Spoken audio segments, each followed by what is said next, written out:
मुफ्ती smile Nadvi साहब को। आइए सर जी।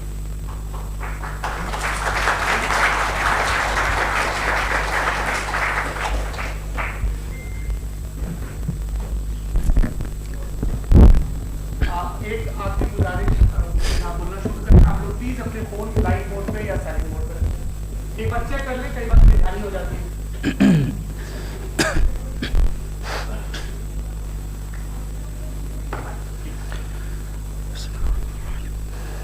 तमाम तारीफें उस क्रिएटर के लिए जिसने इस यूनिवर्स को एक मकसद के तहत पैदा किया है।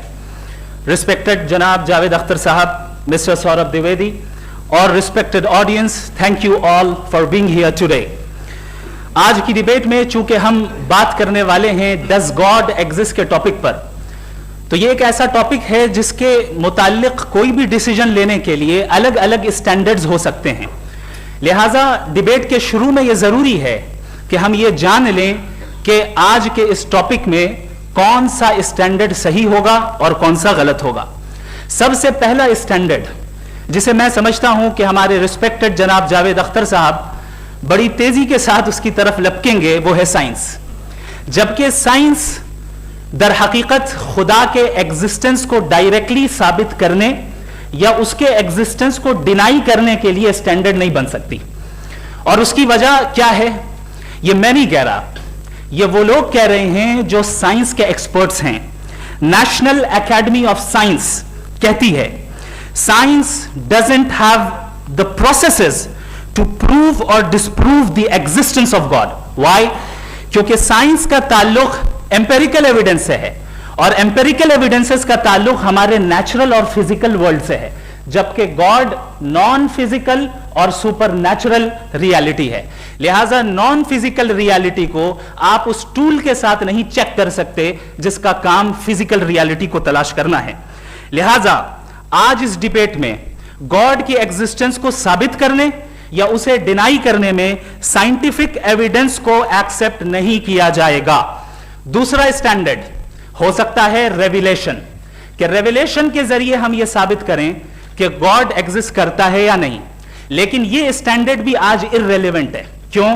क्योंकि रेविलेशन मेरे नजदीक सोर्स ऑफ नॉलेज है, वैलिड सोर्स ऑफ नॉलेज है, लेकिन हमारे जावेद अख्तर साहब के नजदीक यह वैलिड सोर्स ऑफ नॉलेज नहीं है। लिहाजा आज की डिबेट में मैं एक भी एविडेंस किसी भी मजहबी स्क्रिप्चर से नहीं दूंगा ताकि जावेद अख्तर साहब के लिए वो अनएक्सेप्टेबल ना हो। तीसरा जो मेयार हो सकता है वो है ऑब्जर्वेशन, कि भाई कोई कहे कि हमें खुदा दिखाओ, अगर है तो दिखाओ, या ये कि खुदा के एग्जिस्टेंस पर एम्पेरिकल एविडेंस दो, तो ये है दर हकीकत गलत टूल का इस्तेमाल करना। ये ऐसा ही है कि जावेद साहब मुझसे ये मुतालबा करें कि मुफ्ती साहब आप मेटल डिटेक्टर के जरिए प्लास्टिक डिटेक्ट करके दिखाएं। अब चूंकि प्लास्टिक डिटेक्ट नहीं हो पा रही है लिहाजा plastic does not exist. No, you are using the wrong tool. इस टूल से प्लास्टिक को डिटेक्ट नहीं किया जाता। लिहाजा मैं समझता हूं कि गॉड के एग्जिस्टेंस पर एम्पेरिकल एविडेंस का मुतालबा करना एक बचकाना मुतालबा है और हमारे रिस्पेक्टेड जनाब जावेद अख्तर साहब इस स्टेज से अब बहुत आगे निकल चुके हैं। अब बचता है एक ही स्टैंडर्ड और वो स्टैंडर्ड है अक्ल, लॉजिक, रीजनिंग। और यही वो स्टैंडर्ड है जिसके तहत गॉड की एग्जिस्टेंस को साबित किया जाएगा या गॉड की एग्जिस्टेंस को डिनाई किया जाएगा। लेकिन चूंकि ये बहुत इंपॉर्टेंट और सेंसिटिव टॉपिक है, इसलिए लॉजिकल आर्ग्यूमेंट भी ऐसा होना चाहिए जो डेफिनेटिव हो, इनडेफिनेटिव ना हो, जो 2 और 2 4 की तरह बिल्कुल वाजे हो, जिसे लॉजिकली रिजेक्ट करना पॉसिबल नहीं हो। फॉर एग्जाम्पल हम कहें हमारे रिस्पेक्टेड मिस्टर सौरभ साहब ये एक इंसान है और तमाम इंसान कॉन्शियस बीइंग है, लिहाजा नतीजा क्या निकला, हमारे सौरभ साहब भी कॉन्शियस बीइंग है। क्या ये इनडेफिनेट आर्ग्यूमेंट है या डेफिनेट आर्ग्यूमेंट है? ये डेफिनेट आर्ग्यूमेंट है। ये 2 और 2 की तरह वाजे है, इसमें किसी तरह जो है लॉजिकली इसको रिजेक्ट नहीं किया जा सकता। तो अगर आज हमारे जावेद अख्तर साहब ऐसी कोई अकली दलील और लॉजिकल एविडेंस दें खुदा के ना होने पर जो डेफिनेट भी हो, तो मैं ये ऐलान करता हूं कि यकीनन मैं उस एविडेंस को कबूल करूंगा और उस पर गौर करूंगा। लेकिन साथ में यह भी ऐलान कर देता हूं प्रेडिक्शन के तौर पर कि ऐसा कोई डेफिनेट आर्गुमेंट कोई नहीं पेश कर सकता। दलील हम देंगे और डेफिनेटिव दलील देंगे, लॉजिकल दलील देंगे, ऐसी दलील देंगे जो एंटायर एथिस्टिक वर्ल्ड उसे रेफ्यूट नहीं कर सकती। चलें अब हम एक एग्जाम्पल सोचते हैं, एक सिनेरियो, सिंपल सिनेरियो, तमाम ऑडियंस से गुजारिश है, हम और आप एक आइसोलेटेड आइलैंड पर हैं, ऐसा आइलैंड जहां पे हमसे पहले कोई कभी नहीं गया। चलते चलते आपके सामने अचानक आपने देखा एक पिंक कलर की बॉल पड़ी हुई है। सबसे पहला सवाल आपके जहन में क्या आएगा कि ये बॉल यहां क्यों आई, कैसे आई, ये पिंक कलर की ही क्यों है, कोई और कलर भी हो सकता था, ये इसी शेप में क्यों है, कोई और शेप भी हो सकता था। नेचुरली आप इस तरफ पहुंचेंगे कि कोई ना कोई है जिसने इन स्पेसिफिक प्रॉपर्टीज के साथ इस बॉल को बनाया है और यहां पे रखा है। चूंकि आप जानते हैं कि ये जो बॉल है इसका एग्जिस्ट करना जरूरी नहीं है, ये एग्जिस्ट कर भी सकती थी, नहीं भी कर सकती थी, और एग्जिस्ट करना ही था तो किसी और फॉर्म में करती, किसी और कलर में करती। अब आप इस बॉल को एक्सपैंड करते चले जाएं, एक्सपैंड करते चले जाएं, एक्सपैंड करते चले जाएं, यहां तक कि ये बॉल यूनिवर्स के साइज की हो जाए। बताइए कि क्या साइज के बढ़ जाने से सवाल बदल जाएगा? हरगिज नहीं बदलेगा। अभी भी सवाल रहेगा ये यूनिवर्स कहां से आया, इन स्पेसिफिक प्रॉपर्टीज के साथ कहां से आया, क्यों आया, किसने बनाया, यह सवाल उस वक्त भी वैलिड रहेगा। लेकिन यह सवाल अगर हम जनाब जावेद अख्तर साहब से करें तो चूंकि इनका वर्ल्ड व्यू एथिस्टिक है, और सिर्फ इनका नहीं, मतलब जितने भी एथिस्ट हैं और एथिस्टिक वर्ल्ड व्यू को रखने वाले से अगर आप ये सवाल करें कि ये यूनिवर्स कहां से आया, तो इनका जवाब या तो आर्ग्यूमेंट फ्रॉम इग्नोरेंस होगा या डॉगमेटिक होगा। या तो ये कहेंगे कि मुझे नहीं पता कि यह कहां से आया, लिहाजा गॉड डज नॉट एग्जिस्ट, यह आर्ग्यूमेंट फ्रॉम इग्नोरेंस है, या यह कहेंगे कि यह यूनिवर्स खुद ब खुद बन गया। इसका मतलब यह है कि उस बॉल को भी खुद ब खुद बन जाना चाहिए, लेकिन बॉल के ताल्लुक से यह एक्सप्लेनेशन एक्सेप्ट नहीं की जाएगी कि खुद ब खुद बन गई, लेकिन यूनिवर्स के ताल्लुक से कर दिया जाएगा। इसे हम दूसरे अल्फाज में डॉगमा भी कह सकते हैं। दूसरी चीज, हमारे जावेद अख्तर साहब जरूर गॉड ऑफ गैप्स की मिसाल भी जरूर देंगे, और मिसाल देंगे कि पहले जमाने में बिजलियां कड़कती थी तो लोगों ने किसी एक खुदा की तरफ, और बारिश होती थी तो दूसरे खुदा की तरफ मंसूब कर दिया, उनके पास दलील नहीं थी। यह हमारा वर्ल्ड व्यू है ही नहीं, यह हमारा वर्ल्ड व्यू है ही नहीं, क्योंकि नेचुरल फिनोमेना के प्रोसेस की इंटरप्रिटेशन को जान लेने से यह कहां से साबित हो गया कि गॉड एग्जिस्ट नहीं करता है। इस पर मैं इंशाअल्लाह अभी आगे बात करूंगा। आप हजरात ये भी देखेंगे, और मैं ये एक्सपेक्ट करता हूं कि हमारे रिस्पेक्टेड जनाब जावेद अख्तर साहब जरूर इमोशनल आर्ग्यूमेंट्स भी देंगे, जो कि एक लॉजिकल फेलेसी है जब बात आती है ट्रुथ को डिसाइड करने में। क्यों? मिसाल के तौर पर वो कहेंगे कि अगर गॉड है तो ईविल क्यों एग्जिस्ट करता है, जबकि मैं कहता हूं ईविल का एग्जिस्ट करना गॉड के एग्जिस्ट करने की दलील है, उसके खिलाफ नहीं है। चूंकि अगर गॉड है तो हम सब उसके सामने अकाउंटेबल हैं, और अगर हम अकाउंटेबल हैं तो अकाउंटेबिलिटी के लिए ईविल का मौजूद होना जरूरी है, उसके बगैर हम अकाउंटेबल नहीं हो सकते। और अगर हम अकाउंटेबल नहीं हैं तो हम जनाब जावेद अख्तर साहब से पूछेंगे कि आप बताएं कि फिर सफरिंग इस दुनिया में क्यों है, अगर खुदा नहीं है तो सफरिंग क्यों है, और उन लोगों के जज्बे का क्या जिनके अंदर सफरिंग के बाद इंतकाम लेने का जज्बा पाया जाता है और वो इस दुनिया से ऐसे ही चले गए, क्या उनकी सारी तकलीफें बेकार चली जाएंगी? अब आ जाएं उसी एग्जाम्पल की तरफ कि बॉल, मुझसे अगर कोई पूछे इस बॉल को किसने बनाया और या इस एक्सपेंडेड बॉल को किसने बनाया, मैं कहूंगा कि चूंकि ये यूनिवर्स और इस यूनिवर्स की तमाम चीजें कॉन्टिंजेंट है। कॉन्टिंजेंट होने का मतलब ये होता है कि जो अपने एग्जिस्टेंस पे किसी के ऊपर डिपेंड करती हो, तो जाहिर है ये यूनिवर्स कॉन्टिंजेंट है। और अगर कोई चीज कॉन्टिंजेंट नहीं है तो मैं रिक्वेस्ट करूंगा कि मुझे दिखा दें कि कौन सी चीज यूनिवर्स में कॉन्टिंजेंट नहीं है, हम भी जरा गौर कर लें और हम भी देख लें।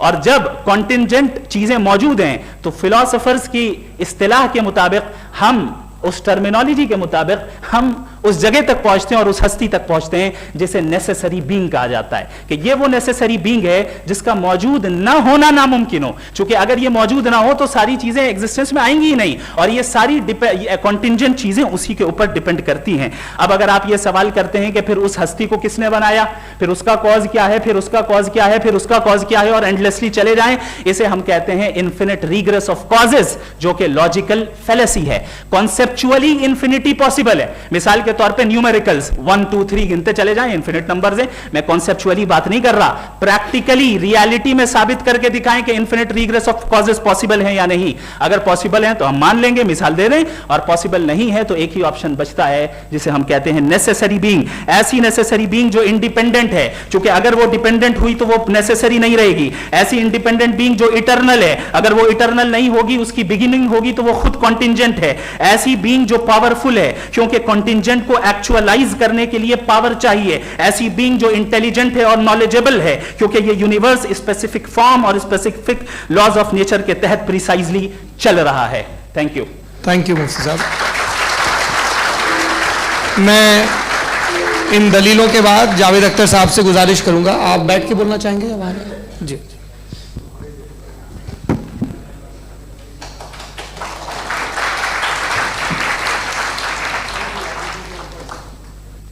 पहले तो मैं मुफ्ती साहब को एक अच्छी खबर देना चाहूँगा कि मेरी नॉलेज साइंस के बारे में बड़ी मामूली है, तो आप फिक्र ना करें उसकी, लेकिन कुछ कॉमन सेंस है मुझ में।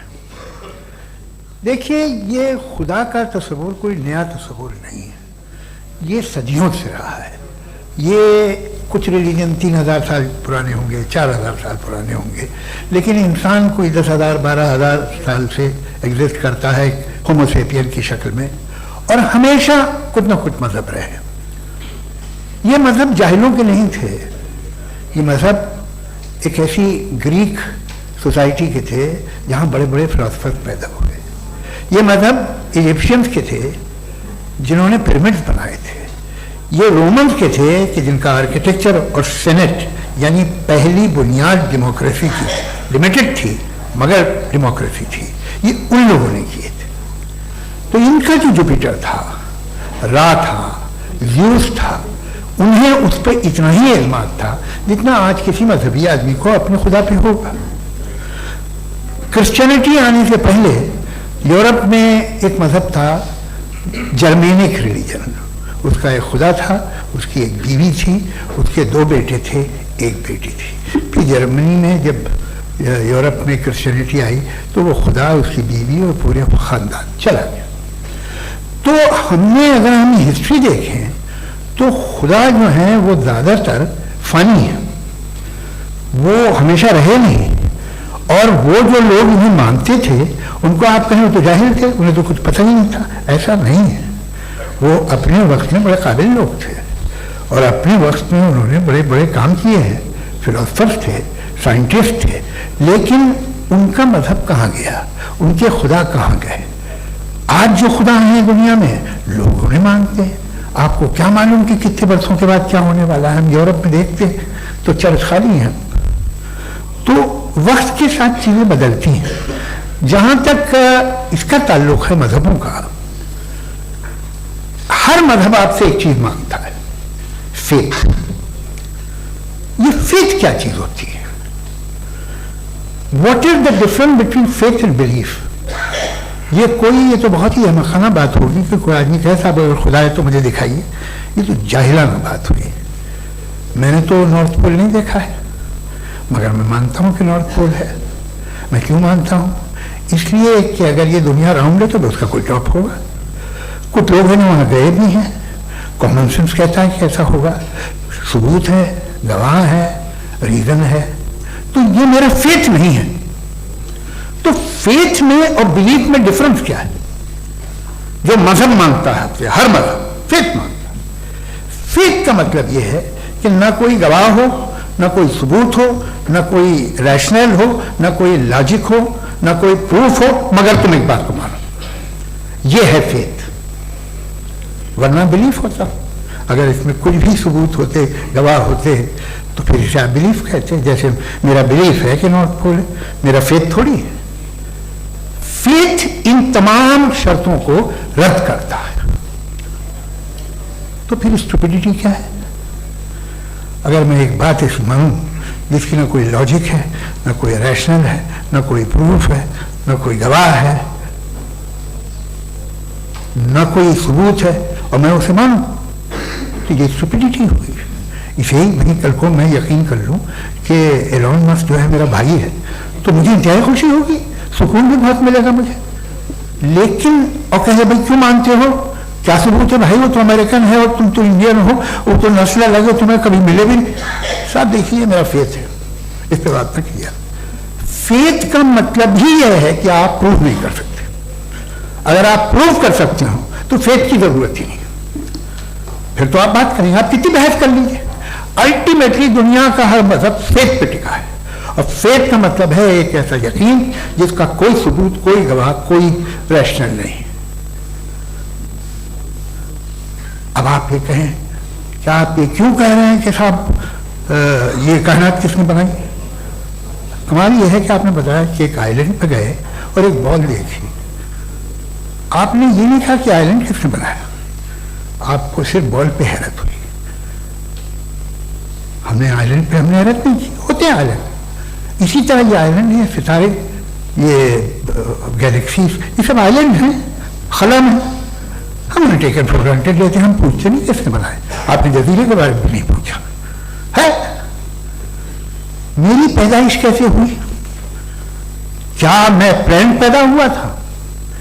आई was plan to be born, या एक लकी स्पम था जो किसी एक से चिपक गया? मेरी पैदाइश रैंडम। और इंसाफ जिसे आप कहते हैं, इंसाफ का तो नेचर से कोई वास्ता ही नहीं है। जो आप कहते हैं कि एक दिन इंसाफ मिलेगा, इंसाफ is a human concept, nature में कोई इंसाफ नहीं। अगर शेर हिरन को खा जाता है तो उसे कोई सजा नहीं मिलती। अगर एक आंधी आती है और हरे भरे पेड़ों को उखाड़ के फेंक देती है तो आंधियों की जेल नहीं होती है। नेचर में इंसाफ नहीं, इसलिए मुझे नेचर को इंसाफ की जरूरत भी नहीं। नेचर तमाम एक है। अब हम कहें कि साहब ये देखिए जो मैंने खाना खाया था, ये मेरी आंख तो नहीं यूं कर दिया उसे, तो इसे सजा मिलनी नहीं, वो सिस्टम है, ऐसे ही चल रहा है। नेचर बगैर इंसाफ के है। इंसाफ इज अ ह्यूमन कॉन्सेप्ट। तो जो आपसे कहता है कि मैं तुम्हें इंसाफ दूंगा, वो इंसानी जहन की पैदावार है। ये नेचुरल है ही नहीं, ये आसमानी है ही नहीं। नेचर का तस्वुर, इंसाफ का तस्वुर। भाई आप साथ मिलते हैं, अब आप लेफ्ट हैंड ड्राइव करते हैं, ये क्या है? तमाम सच, तमाम नेकी, तमाम शराफत लेफ्ट हैंड ड्राइव है। वरना क्या होगा, या तो आप क्रॉस कर देंगे, आपका एक्सीडेंट हो जाएगा, या आप किसी को मार देंगे, या ट्रैफिक जैम हो जाएगा। झूठ, बेईमानी, रिश्वतखोरी, ये तमाम जो है driving on the wrong side, इसके ऊपर कुछ नहीं। ये तो हमने बनाया, जैसे हमने लेफ्ट हैंड ड्राइव बनाई है। ये कॉन्सेप्ट ऑफ इंसाफ जो है ये हमारा है, इसका नेचर से कोई वास्ता नहीं। शेर खा जाता है हिरन को, उसे जेल होती है क्या? कुछ भी नहीं है ही नहीं।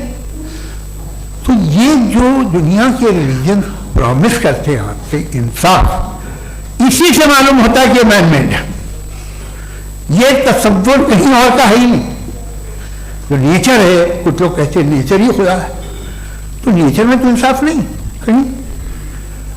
और आप वादा कर रहे हैं कि तुम्हें मरने के बाद इंसाफ मिलेगा। मुझे अगर मिलेगा तो मैं बहुत खुश होऊंगा, लेकिन मैं यकीन नहीं कर पाता हूं, इसलिए कि मैं फेथ नहीं पैदा कर सकता। The very fact that religions demand faith, इसका मतलब है कि उनके पास जस्टिफिकेशन नहीं है। अच्छा साहब, फिर रिलीजन अगर मॉडरेशन में है, कोई सा भी नहीं, वो आप में कुछ खूबियां भी पैदा करता होगा। देखिए उससे ये फायदा है, वो फायदा है। अल्कोहल जो है वो ज्यादातर दवाओं में यूज होती है। और एक सर्वे किया गया था अमेरिका में कि लॉन्जिटिविटी किन लोगों की है, तो एक तरफ वो लोग थे जो शराब पीते ही नहीं थे, और एक तरफ वो थे जो एक बोतल शराब रोज पीते थे। सबसे ज्यादा लंबी उम्र उनकी है जो 2 पैक नाप के शराब पीते और खाना खाते हैं। मगर हम शराब को बुरा समझते हैं, मैं भी बुरा समझता हूँ। क्यों? ऐसा होता नहीं। कुछ चीजों में आदत होती है कि वो बढ़ती है। आज तक में एक आदमी दूध पीता है, आप 10 साल बाद भी मिलेंगे तो एक ही गिलास पीता होगा। ऐसा नहीं होता, सुबह से दूध पीता रहता है। बिल्कोहलिक मैंने नहीं देखे, अल्कोहलिक होते हैं। ये टेंडेंसी है मजहब की कि वो बढ़ता है, जैसे कैंसर बढ़ता है, जैसे शराब बढ़ती है। कुछ लोग होंगे जो उसे सही तरह से यूज करते हैं। मुझे यकीन है कि हमारे मुफ्ती साहब भी उनमें से, इनसे बहुत खुशी हुई मुझे इनसे मिलकर। लेकिन कितने लोग हैं कि आज आप देखते हैं दुनिया में जो तबाहियां हैं, इनमें कितना हाथ है उन लोगों का जो बिलीवर कहते थे मजहब ये नहीं कहता, ना कहता होगा, मगर जब ये मजहब पीते हैं तो ऐसे बिहेव करते हैं। थोड़ा सा अगर हो तो शायद बहुत अच्छी बात, लेकिन शराब थोड़ी सी नहीं रहती, उसमें टेंडेंसी है पहले। थोड़ा सा अगर 2-3 कैंसर के सेल हो ना बॉडी में तो आदमी स्लिम रहेगा, लेकिन वो 2-3 सेल नहीं रहते, वो मल्टीप्लाई होते हैं। जावेद साहब टाइम पूरा हो गया। टाइम हो गया तो बस बात खत्म हो गई। अच्छा, मुझे कुछ और कहने को था भी नहीं। जी, मैं पहले जवाबी दौर के लिए इनवाइट कर रहा हूं मुफ्ती साहब को। Your rebuttal round 1, you have 7 minutes.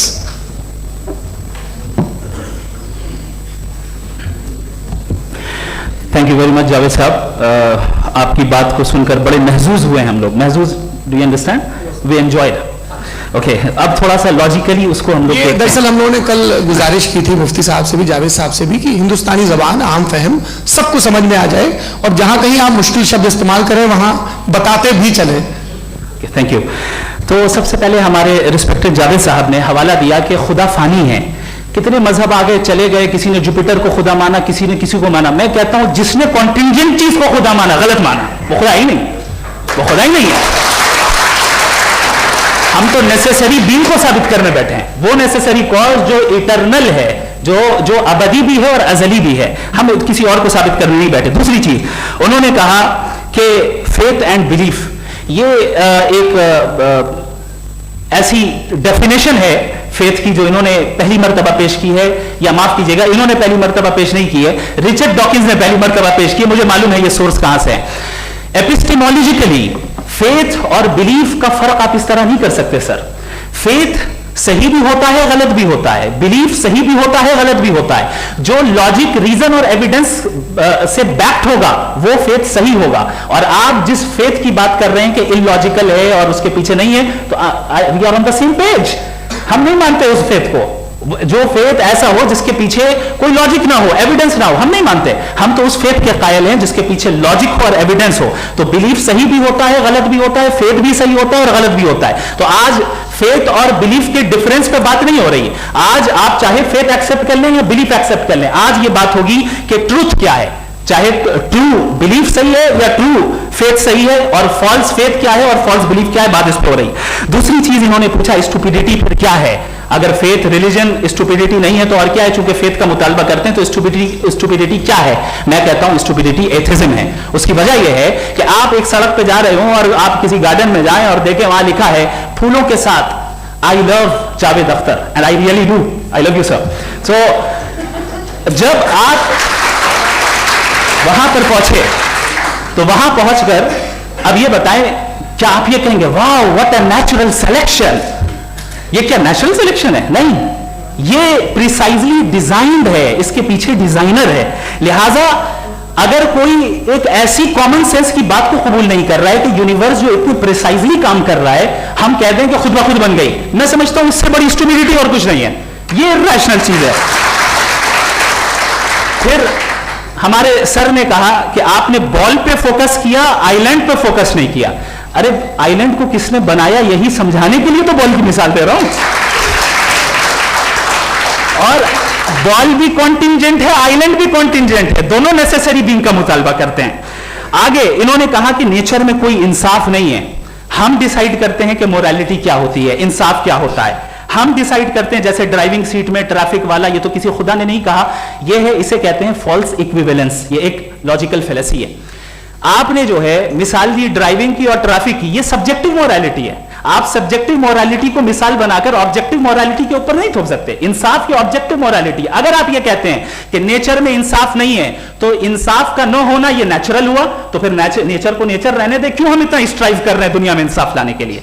ये तो इलॉजिकल बात है, इरैशनल बात है। इसलिए बहुत सी चीजें ऐसी हैं जो ऑब्जेक्टिवली जो है इविल या गुड हैं, और बहुत सी चीजें ऐसी हैं जो सब्जेक्टिवली हैं। सब्जेक्टिवली जो मोरल होता है या इमोरल होता है उसको हम सोशल कंसेंसस से या पर्सनल प्रेफरेंस से डिसाइड करते हैं। लेकिन जो ऑब्जेक्टिव मोरालिटी है जिसमें इंसाफ आया, जो इन्होंने बार बार रिपीट किया, ये ऑब्जेक्टिव है, सब्जेक्टिव नहीं है। अगर आप कहते हैं ये सब्जेक्टिव है तो मेरा सवाल आपसे यह है, क्या सोशल कंसेंसस के जरिए अगर जुल्म को सही करार दे दिया जाएगा तो आप जुल्म को जस्टिफाई करेंगे?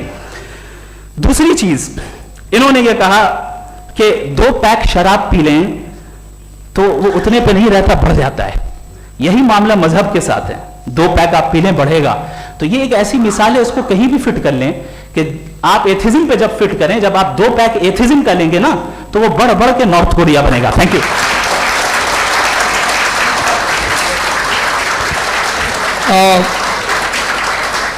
फर्स्ट राउंड की रिबटल के लिए मैं जावेद साहब को इनवाइट कर रहा हूं। आपके पास 7 मिनट का वक्त है, रीसेट कर दीजिएगा प्लीज।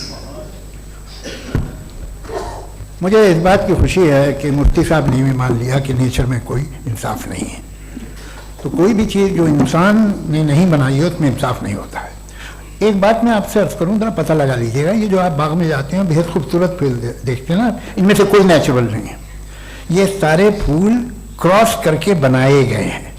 जो जंगल में फूल होते हैं निहायत मामूली होते हैं, ये फूल इंसानों ने बनाए हैं। जो आप बाग में देख के वाह वाह कहते हैं, ये इंसानों के बनाए हुए हैं। डिफरेंट फूलों को क्रॉस करके, डेवलप करके, फिर क्रॉस करके इस तरह से बनाए गए। नेचुरल फ्लावर नहीं, किसी जंगल वीरान में जाके आप गुलाब के फूल नहीं देखेंगे। इसे बनाए हुए इंसान ने, बहुत से काम इंसान ने किए हैं। बाकी है कि आपने मेरी एक बात का जवाब नहीं दिया, जिससे मुझे शिकायत है कि फेथ क्या है और आप फेथ मांगते क्यों हैं मुझसे। आप तो लॉजिकल हैं, आपके पास तो सारे रैशनल्स हैं, आपके पास सारे सबूत हैं, तो आपको फेथ की डिमांड क्यों करते हैं कि भाई तुम सरेंडर कर दो और सवाल मत करो। कोई मजहब सारे सवाल करने की इजाजत नहीं देता है और मना करता है कि ज्यादा सवाल ना करो, बह जाओगे तुम।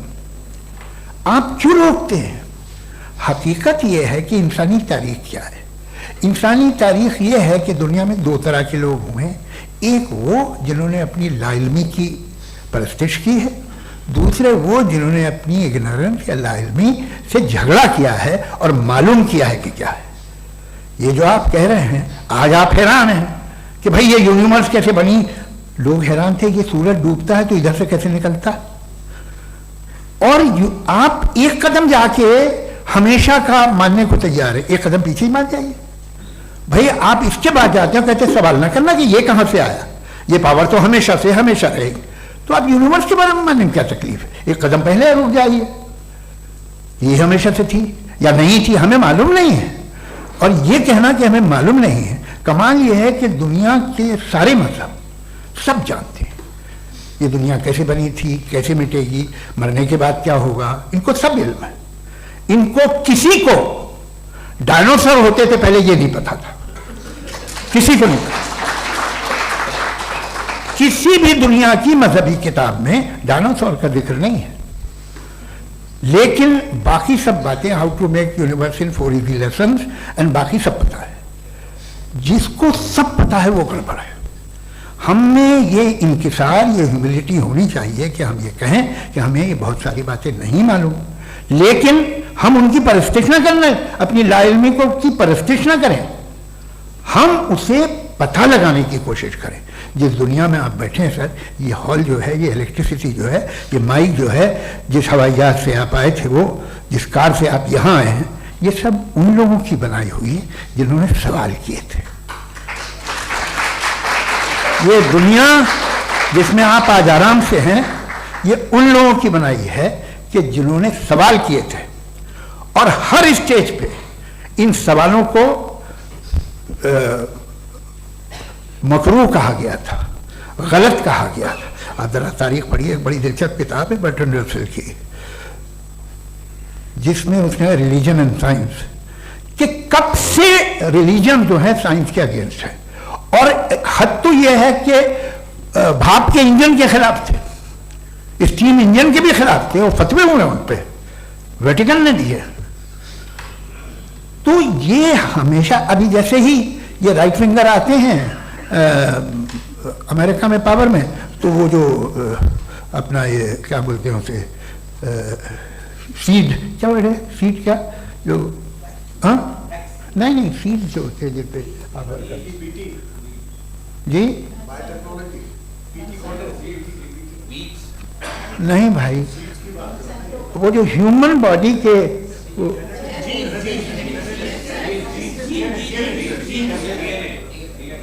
उस पर रिसर्च बंद हो जाती है, रिपब्लिकन नहीं करने देते। अरे भाई इतना डर क्या है तुम्हें? एक जमाने में बहुत नाराज थे ये सारे मजहबी लोग कि ये इंसान तो इंसान बनाने की कोशिश कर रहा है। आपको क्या तकलीफ भाई, बना ले तो बना लेने दो, ये खौफ क्या है? और ये सब आज जो आप कह रहे हैं नामुमकिन है, ये कैसे हुआ? मुझे किस्सा याद आता है। जब मैं छठी क्लास में था तो मैं मैथमेटिक्स में बहुत वीक था, तो एक टीचर रख दिया गया, उसने 1 2 3 4 5 6 7 तो सिखा दिया मुझे। वो दिन मैं भूल नहीं सकता हूँ मुफ्ती साहब, जिस दिन उसने ये बताया कि 1/2 क्या होता है और 3/4 क्या होता है, मुझे ऐसा लगा कि मेरा सर बीच से फट जाएगा। यह आदमी कह रहा है कि जो दीवार के अंदर जाओ वॉक करते हुए। आज हंसता हूं मैं इस बात पे। तो आज जो बातें आपके जहन से बिल्कुल परे हैं और आप हैरान होते उन्हें देख के, एक वक्त आएगा कि मामूली लगेंगे। और हुआ है, आपकी इंसानी तारीख ही है। इतनी जल्दी सारे फैसले आप मत कर लीजिए, थोड़ा ये ह्यूमिलिटी रखिए कि भाई ये हमें नहीं मालूम। ये कहने में क्या है? ये यूनिवर्स कहाँ तक फैली, ये कब से है और कब तक रहेगी, हमें नहीं मालूम। आपने फैसला कर लिया कब बनी। ये आपके हिसाब से कोई 14 बिलियन ईयर बनी जो समझा जाता है। उससे पहले हजारों करोड़ों अरबों साल तक खुदा बैठा क्या कर रहा था? हम उस बैठा था ऐसी जमाइयाँ ले रहा था। फिर उसे आइडिया आया, यार एक काम करते, वक्त अच्छा गुजर जाएगा यूनिवर्स पर आपसे। सोचिए, वो तो हमेशा से है ना, मगर यूनिवर्स हमेशा से नहीं है, ये तो बनाई गई है। और उससे पहले क्या था, इनका क्या काम था? कैसी बात है, ये बड़ा आसान है। जो बात हमें आज धीरे धीरे पता चली है, बरसों 2000 और 2500 साल पहले आपको किसी ने बता दिया कि क्या था, आप मान गए और तब से वही मान रहे हैं जो 2500 साल पहले कहा गया था। सब कुछ बदल गया है, सॉल्व हो रही हैं चीजें। अभी साइंस बिल्कुल दावा नहीं करती, या कोई फिलोसफर ये दावा नहीं करता कि हमें सब मालूम, बल्कि वो कहता है कि हमें जितना मालूम होता है उससे ये मालूम होता है कि हमें कितना कम मालूम। तो हम अपनी जहालत से लड़े, उसकी परस्टेश ना करें। जी, टाइम है। Thank you so much. मैं तर्कों की श्रृंखला में राउंड 2 के लिए मुफ्ती साहब को आमंत्रित कर रहा हूं। आपके पास एक बार फिर से 7 मिनट का वक्त है। शुक्रिया। जनाब जावेद अख्तर साहब कई मर्तबा दोहरा रहे हैं कि फेथ का मतलब बताइए, फेथ का मतलब बताइए। मैंने बता दिया, फेथ सही भी होता है, गलत भी होता है। और आज हम फेथ पे बात नहीं कर रहे, हम ट्रुथ और डज गॉड एग्जिस्ट पे बात कर रहे हैं। क्या डज गॉड एग्जिस्ट, ये ट्रुथ यानी गॉड है या नहीं है, इसमें से दोनों ट्रुथ क्या है। अब आप उसे फेथ कह लें, बिलीफ कह लें, नॉट माई बिजनेस। उसके बाद आपने कहा कि भाई सवाल करने से मजहब रोकता है। मैं कहता हूं जो रोकता है वो रोकता होगा, मैं नहीं रोकता, बल्कि सवाल करें, सवाल करना चाहिए। सवाल कर करके तो हम आगे बढ़ते हैं, तरक्की करते हैं, और इसीलिए मैं आज यहां पे आया हूं। लेकिन सवाल सिर्फ खुदा से नहीं होगा, आपसे भी होगा। सवाल एथिज्म से भी होगा, सवाल सिर्फ मजहब से नहीं होगा, सबसे होगा। और आज मैं सवाल करूंगा और उम्मीद है कि आप जवाब देंगे। अभी तक आपने वैसे कॉन्टिंजेंसी आर्गुमेंट का कोई जवाब नहीं दिया। चलें, आपने कहा यूनिवर्स के बारे में इटर्नल क्यों नहीं बोल देते। ये चूंकि लॉजिकली पॉसिबल ही नहीं है कि यूनिवर्स इटर्नल हो। यूनिवर्स एक कॉन्टिंजेंट चीज है जो टाइम एंड स्पेस के पाबंद है, टाइम एंड स्पेस से बाउंड है। जो टाइम एंड स्पेस से बाउंड होगा वो कॉन्टिंजेंट होगा, जो कॉन्टिंजेंट होगा वो उसकी बिगिनिंग हुई होगी, जिसकी बिगिनिंग हुई होगी वो इटर्नल नहीं हो सकता। ये तो कॉमन सी बात है। आपने कहा कि किसी मजहबी किताब में डायनासोर का जिक्र नहीं है। अफसोस कि आज तक किसी मैथमेटिक्स की किताब में मुझे डायनासोर का जिक्र नहीं मिला। तो इसका मतलब मैथमेटिक्स की किताब बेकार है? नहीं, उसका वो टॉपिक नहीं है। रेवलेशन का और मजहबी किताबों का टॉपिक ये नहीं है कि आपको आके बताए साइकिल कैसे बनाते हैं, या आकर ये बताएं कि जो है डायनासोर कब था। वो तो मोरालिटी सिखाने आया है, गॉड के बारे में बताने आया, नॉन फिजिकल रियलिटी की हकीकत को सिखाने के लिए आया। रिलीजियन साइंस को रोकता है? नहीं रोकता। अगर रोकता है तो गलत करता है। रिलीजियन साइंटिज्म को रोकता है, जिसमें हमारे जावेद साहब मुब्तला है। साइंस और साइंटिज्म में फर्क है। साइंटिज्म यह है कि आप समझें कि साइंस और साइंटिफिक मेथोडोलॉजी ये नॉलेज को हासिल करने का वाहिद सोर्स ऑफ नॉलेज है। यह है साइंटिज्म। हम इसे रिजेक्ट करते हैं। हम साइंस को तो तरक्की करते हैं, भाई आप हमारी पूरी तारीख कर लें, पढ़ लें तो आपको पता चल जाएगा। बहरहाल ये अलग टॉपिक है। उसके बाद इन्होंने एक लफ्ज कहा, वेटिकन ने फतवा दिया। वेटिकन का फतवे से कोई ताल्लुक नहीं है, दोनों कॉन्ट्राडिक्टरी अल्फाज हैं। उसके बाद उन्होंने कहा कि भाई हमें नहीं मालूम। अगर नहीं मालूम तो क्लियरली कह देना कि नहीं मालूम है, इसमें क्या हर्ज है। तो वही तो मैं कह रहा हूं ना कि आप कह दें कि नहीं मालूम, लेकिन क्लेम क्यों कर रहे हैं कि गॉड एग्जिस्ट नहीं कर रहा है। आप कह दे नहीं मालूम है, हो सकता है हो सकता ना हो, लेकिन आप क्लेम कर रहे हैं। The moment you say God does not exist, this is a claim and now the burden of proof is upon you too, जैसे हमारे ऊपर है। और क्यों है मैं बताता हूं, क्यों है ये भी मैं बताता हूं। फिलोसॉफिकली जो क्लेम होता है ना, सिर्फ ये नहीं होता कि इंसान कहे पॉजिटिव क्लेम करे और नेगेटिव क्लेम करे तो बर्डन ऑफ प्रूफ नहीं है। आप मिसाल के तौर पे मैं कहूं कि फुला उस कमरे में कोई नहीं है, मैंने एक नॉलेज का क्लेम किया है। उस कमरे में कोई नहीं है, मैंने एक नॉलेज का क्लेम किया। या तो मैं कहूं मुझे नहीं पता, हो भी सकता है नहीं भी हो सकता है, this is not a claim. लेकिन जब मैं कह रहा हूं कि वहां कोई नहीं है या मैं कह रहा हूं वहां कोई है, दोनों क्लेम है और दोनों के ऊपर बर्डन ऑफ प्रूफ है। हमारे ऊपर भी बर्डन ऑफ प्रूफ है, मैंने कंटिजेंसी आर्ग्यूमेंट दिया, इसे तोड़कर दिखाइए। आखिरी चीज, इन्होंने कहा कि खुदा दुनिया बनाने से पहले 150 साल पहले या करोड़ों साल पहले क्या कर रहा था। अरे हजरत, चलें बहरहाल मैं जवाब दे देता हूं, आप हमारे रिस्पेक्टेड पर्सनालिटी हैं, अगर आप नहीं होते तो मैं ऐसे एंटरटेन ही नहीं करता। टाइम, ये 100 साल पहले या 100 साल बाद, पहले बाद में अभी, ये वो अल्फाज हैं जिनका ताल्लुक टाइम से है। टाइम शुरू ही हुआ है यूनिवर्स की बिगिनिंग के बाद, तो उसके पहले खुदा क्या कर रहा था, सवाल इलॉजिकल है, ये फेलेसी है। यानी आप ये कह रहे हैं कि यूनिवर्स के बनने से पहले खुदा क्या कर रहा था, टाइम के बनने से पहले, पहले का ताल्लुक टाइम से, टाइम उस वक्त था ही नहीं, तो ये सवाल ही इनवैलिड है खुदा के ताल्लुक से। दूसरी चीज, आर्ग्यूमेंट ऑफ कंटिजेंसी जो मैंने आपके सामने पेश की है, आपने बार बार ये प्रूफ किया और ये कह रहे हैं कि गॉड ऑफ गैप्स। देखिए पहले नहीं मालूम था, साइंस ने कर दिया। सिंपल की मिसाल से मैं समझा देता हूं। जिस गैप्स की आप बात कर रहे हैं ना, साइंस उन गैप्स को जिन चीज के जरिए भी प्रूव करेगा वो कॉन्टिजेंट ही होगा, अब चाहे वो फोर्स हो, मैटर हो या एनर्जी हो। लिहाजा सवाल हमारा उस वक्त भी वैलिड होगा जब तक कि आप नेसेसरी बीइंग पे ना आ जाएं, और इन्फिनिट रिगरेस पॉसिबल नहीं है of causes in practical world, तो जाहिर है कहीं रुकना पड़ेगा, जहां रुकेंगे वही खुदा है। दूसरी चीज, आपने ये कहा, क्या कह रहा था मैं, किस पॉइंट को? What? Oh no, after that, just now. हाँ, जहां रुकेंगे वही खुदा है। बहरहाल, तो टाइम का जिक्र हो गया, गॉड ऑफ गैप, सॉरी, या इसकी एक मिसाल आप ले लें। एक कार है, एक साहब ने देखा कि भाई कार जो है उसके व्हील्स कितने अच्छे लगे हुए हैं, सही जगह पे, स्टीयरिंग जो है कितने अच्छे जगह पे लगी हुई, और सीट्स कितने वेल डिजाइंड है, कितनी प्रिसाइजली ये कार काम कर रही है, तो जरूर कोई ना कोई इसे क्रिएट किया है, किसी ने क्रिएट किया है। अब जावेद साहब आए और कहे अरे जनाब बोनेट खोलिए, इसमें इंजन है, इंजन इस कार को चला रहा है, hence prove no one has created the car. This is illogical, this is irrational. आपने इंजन के जरिए उस गैप को तो साबित किया, लेकिन क्या उससे कार की जो क्रिएशन है और उसका जो क्रिएटर है ये इंपॉसिबल हो जाए, ऐसा पॉसिबल है? उसका सवाल खत्म हो जाए, ऐसा पॉसिबल है? नहीं। आपने गैप्स को फिल करके, कॉन्टिंजेंट चीजों से गैप्स को फिल करके हमारे ऑब्जर्वेशन को और ब्रॉड कर दिया। अब हमें और पता चल गया कि ये जो कार है इसका सिस्टम कितना ज्यादा कॉम्प्लेक्स है। पहले कम समझते थे, अब कॉम्प्लेक्सिटी और ज्यादा वाजे हो गई। अब हमें समझ में आ रहा है कि हमारी सर्टेनिटी और बढ़ गई कि जरूर इस कार को किसी ना किसी ने बनाया। यही मामला यूनिवर्स का है। साइंस हमेशा फिजिकल वर्ल्ड की चीजों को ही फिल करती जाएगी और फिजिकल चीजों से ही करती जाएगी, चूंकि एम्पेरिकल एविडेंस का ताल्लुक फिजिकल से। आप साइंस के जरिए मेटाफिजिकल रियलिटी को कभी साबित नहीं कर सकते। ये रॉन्ग टूल का इस्तेमाल करना है। ये वही काम है कि आप मेटल डिटेक्टर से प्लास्टिक डिटेक्ट करने चलें, जो कि जाहिर है सही नहीं है। Thank you.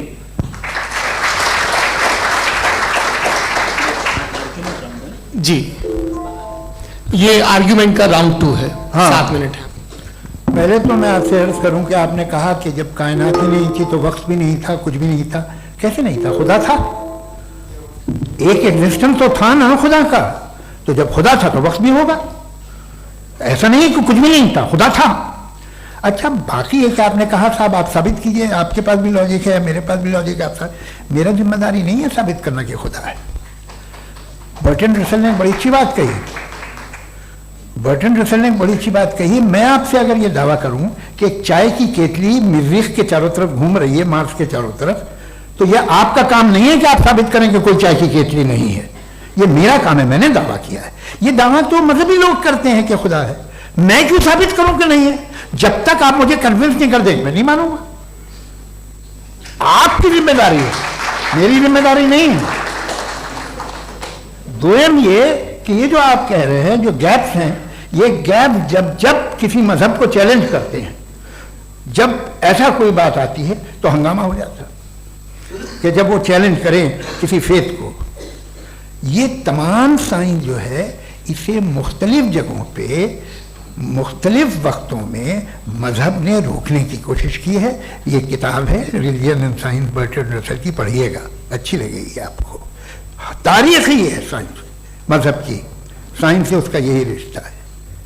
अच्छा, अब ये हम सोचें कि बहरहाल ये वजूद जो है मजहब और ये बिलीव इन गॉड इंसान को बेहतर बना देता है, तो एक काम कीजिए, हिंदुस्तान वर्ल्ड का नक्शा लीजिए और मार्क कीजिए कि रिलीजन कहाँ कहाँ ज़्यादा है, कहाँ कहाँ, चाहे वो लैटिन अमेरिका हो या मिडल ईस्ट हो या फार ईस्ट हो या हिंदुस्तान के वो इलाके जहाँ मजहबियत ज़्यादा है। रख दीजिए नक्शा अलग। अब दूसरा नक्शा कि कहाँ कहाँ नाइंसाफ़ी, रिप्रेशन, औरतों के हुकूक की पामाली, जुल्म, डिक्टेटरशिप कहाँ है, नक्शा एक ही होगा। तो आप मुझे बताएं कि जो इसका तरकीब इस्तेमाल क्या है, खुदा का तरकीब इस्तेमाल तो बताइए। आप छोटी सी दवा सड़क पे बेचते हैं, उसकी भी तरकीब इस्तेमाल बताते हैं। इसके इस्तेमाल से तो फायदा नहीं हुआ किसी को।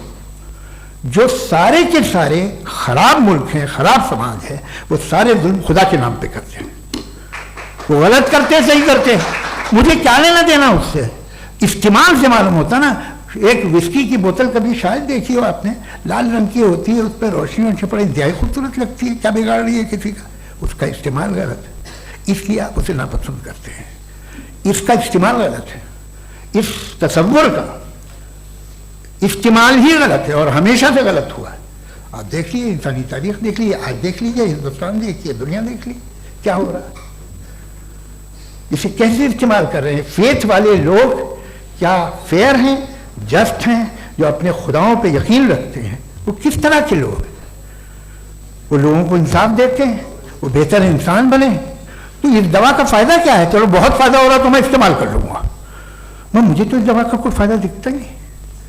मुझे तो ऐसा लगता, मैं एक और बात बताऊं, अगर कोई आदमी मजहबी है और अच्छा आदमी है तो मैं उसकी बहुत इज्जत करता हूं, इसलिए कि मेरा ख्याल है मजहबी आदमी का अच्छा होना मुझसे अच्छा होने से ज्यादा मुश्किल है। भाई हर चीज की एक लिमिट है। आप इतना भाग सकते हैं, इतना नहीं भाग सकते, इतना वजन उठा सकते, इतना नहीं उठा सकते, इतना दूर देख सकते हैं, इतना दूर नहीं देख सकते। उसी तरह कॉमन सेंस कहता है कि आप में नेकी का भी एक कोटा होगा। अब आप अगर सुबह जाते हैं अपनी इबादत गाह और इबादत करते हैं, तो बाहर निकलते हैं तो आप तो यही महसूस करते हैं कि आपने एक बहुत अच्छा काम किया, आपकी नेकी का एक बहुत बड़ा कोटा खर्च हो गया जिससे किसी का कोई फायदा नहीं हो। मैं तो नहीं जाता हूं तो मुझे तो किसी को खाना खिलाना पड़ेगा, किसी बेवा की मदद करनी पड़ेगी। मैं अपना कोटा कैसे कंज्यूम करूं? आप अपना कोटा, सारे मजहबी लोग इंतहाई यूजलेस कामों में यूज करते हैं। उसके बाद भी अगर आप में बच्ची है थोड़ी सी शराफत, तो भाई वाह क्या बात।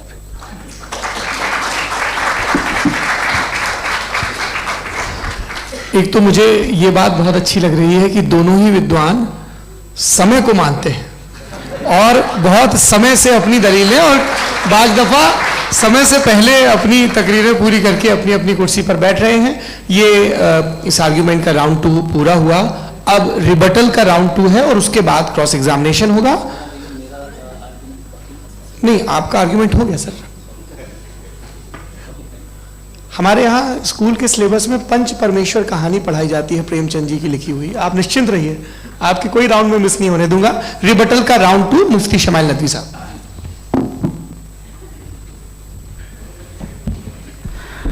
असल में जो हकीकी प्रॉब्लम है, असल प्रॉब्लम है वो ये है कि जावेद साहब के पास कॉन्सेप्ट ऑफ गॉड क्लियर नहीं है। इन्होंने कहा कि कायनात से पहले खुदा तो था, तब भी तो टाइम होगा। ये टाइम कायनात का हिस्सा है। हम खुदा, उस खुदा को मानते हैं, नेसेसरी बीइंग का टाइमलेस होना जरूरी है, चूंकि वो टाइम का क्रिएटर है। जब उसने टाइम को क्रिएट किया तो वो खुद टाइम पे कैसे होगा? उसने जब स्पेस को क्रिएट किया तो खुद स्पेस में कैसे होगा? अगर वो टाइम एंड स्पेस को पहले से ही उसका पाबंद है तो फिर किस चीज को उसने क्रिएट किया? लिहाजा ये सवाल गलत है कि खुदा था तो टाइम होगा, बिल्कुल नहीं। टाइम के पाबंद हम है, खुदा नहीं है। हम फिजिकल वर्ल्ड से ताल्लुक रखते हैं, वो मेटाफिजिकल रियलिटी है। दूसरी चीज इन्होंने मिसाल दी कि चाय की केतली हवा में घूम रही होगी, और पता नहीं शायद वो बर्टन रसल का उन्होंने हवाला दिया। बहरहाल यही प्रॉब्लम है। प्रॉब्लम यही है कि हम चीजों के दरमियान डिफरेंशिएट नहीं कर पाते। ये जो आपने मिसाल दी ये इमेजिनेशन है, और मैं जो साबित कर रहा हूं वो लॉजिकल नेसेसिटी है। आप इमेजिन करना है तो कुछ भी करें, जुपिटर में पिंक एलिफेंट होगा, यूनिकॉर्न होगा, करें, उससे कायनात पे क्या फर्क पड़ता है? उससे आप लॉजिकल नेसेसिटी साबित नहीं कर सकते। मैं तो उस प्राइम कॉज की बात कर रहा हूं, उस नेसेसरी बीइंग की बात कर रहा हूं जिसके बगैर इस कायनात का एग्जिस्टेंस मुमकिन नहीं है। दूसरी चीज, मजहब को साइंस चैलेंज करती है वगैरह वगैरह, ये हमारा टॉपिक ही नहीं है। मैं इस पे बात करूंगा तो फिर मेरा वक्त चला जाएगा। मजहब के ऊपर चूंकि हमारी डिस्कशन नहीं है, साइंस को मजहब और बिलखुसूस मैं और हमारा वर्ल्ड व्यू कम अज कम साइंस को पीछे नहीं करता है, साइंटिज्म की मजम्मत करता है। इसकी वजाहत मैंने पहले कर दी। दूसरी चीज इन्होंने कहा वर्ल्ड का नक्शा लीजिए, वर्ल्ड मैप लीजिए, दो अलग अलग जगह की। हजरत मैंने ये होमवर्क किया था, और मैंने मिडिल ईस्ट का एक नक्शा लिया और यूरोप का एक नक्शा लिया, ये मजहबी इलाका और ये लिबरल और एथीस्ट इलाका। मुझे पता चला कि सबसे ज्यादा रेप केसेस जो है वहां पर है।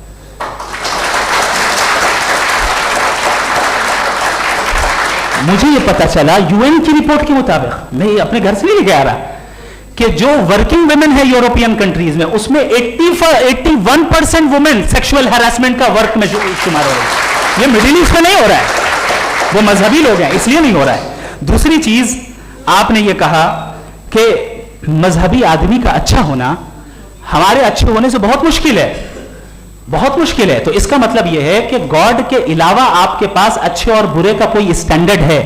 मैं चाहूंगा कि कन्वर्सेशनल स्टाइल वाले डिस्कशन और सेगमेंट पे इसी पे बात कर लेते हैं। Thank you very much.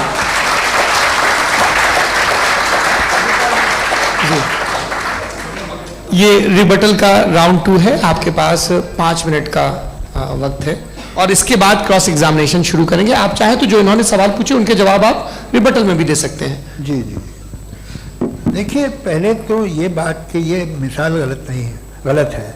इन्होंने पहले ही हमको डिसार्म कर दिया, कह लिया अकल से मामला सॉल्व नहीं हो सकता, लॉजिक से आप पहुंच नहीं सकते। ये एक मेटाफिजिकल चीज़ है। मेटाफिजिकल अजीब सा लफ्ज़ है, ठीक से किसी को माने नहीं मालूम इसके, तो ऐसा लगता है कुछ बड़ी चीज़ है।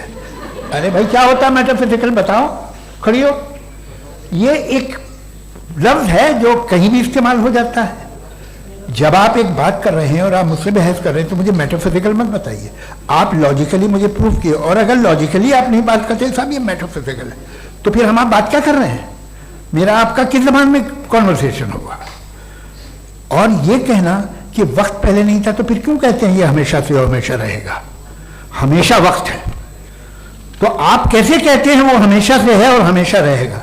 हमेशा का मतलब है कोई वक्त, अगर वक्त ही नहीं है तो हमेशा कैसे? बाहर वो रहेगा। अब मैं ये देखता हूँ, आपने कहा ना कि वहाँ रेप ज़्यादा होते हैं, तो हम एक बात देखते हैं कि दुनिया जिसमें वो कादर मुतलक है, जिसकी मर्जी के बगैर पत्ता भी नहीं हिलता, ओमनीपोटेंट है, ये दुनिया चल कैसे रही है? और इस दुनिया का हाल क्या है? 45,000 बच्चे जो 10 साल की उम्र से कम थे वो गाजा में मरे। भूख से काला हांडी में बच्चे मरते हैं और डिप्थेरिया से मरते हैं। डिप्थेरिया अजीब मर्ज है, गले में जाली बनना शुरू होती है, बच्चा नीला हो जाता है, गरीब का बच्चा, इसलिए कि उपास इलाज नहीं। ये कादर मुतलक है जो चाहे कर दे, इससे आप दुआएं मांगते हैं हमारी ये काम कर दे वो कर दे, तो इसका मतलब डे टू डे लाइफ में वो इंटरफेयर करता है और ये देख रहा है वो। अगर वो वाकई भी है फॉर डिस्कशन सेक, तो मैं जब दुनिया देखता हूं तो मेरे दिल में उसके लिए कोई इज्जत नहीं पैदा होती। ये क्या कर रहे हो तुम पूरे ऑल पावरफुल हो, ओमनीपोटेंट हो, ओमनी प्रेजेंट हो, तुम तो वहां गाजा में रहे होगे ना, तुम हर जगह हो। तुम देख रहे थे कि बच्चे की कैसे धज्जियां उड़ रही, तुम देख रहे थे, और तुम चाहते हो मैं तुम्हारी परस्तिश करूंगा, तुम हो भी। अरे यार, इससे अच्छे तो हमारे चीफ प्राइम मिनिस्टर हैं, कुछ तो ख्याल करते हैं। आप किसकी इबादत कर रहे हैं? अगर वो है भी, ये दुनिया नाइंसाफी से, जुल्म से, जबर से, तशद्दुद से भरी हुई है। और आप ये मत कहिएगा कि वो देख रहा है और वो बताएगा एक दिन। अगर वो देख रहा है और इंटरफेयर नहीं करता तो आप दुआ क्यों मांगते? आप कहते हैं मेरा ये काम करा दे, इसका मतलब है वो दखल दे सकता है, वो आपको नौकरी दिलवा सकता है, भले दूसरे आदमी को न मिले, मगर आपका काम कर देगा चूंकि आपने दुआ मांगी है। तो जब वो आपको नौकरी दिला सकता है, लड़की की शादी कर सकता है, बेटे को ग्रीन कार्ड दिलवा सकता है, तो कम से कम ये जो मर रहे हैं बच्चे, इनको रोक दे, कुछ तो करे। मुझे तो दुनिया में, इस दुनिया का कोई मालिक है, इसका ओनली पोटेंट कोई रूलर है, और ये दुनिया ऐसी चल रही है। मैं तो चाहूंगा कि भाई ना हो, अगर हो तो बड़ी शर्मिंदगी की बात है। शुक्रिया।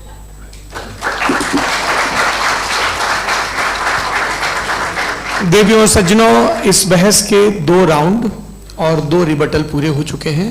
अब सबसे जरूरी और सबसे मुश्किल राउंड शुरू हो रहा है, क्रॉस एग्जामिनेशन का।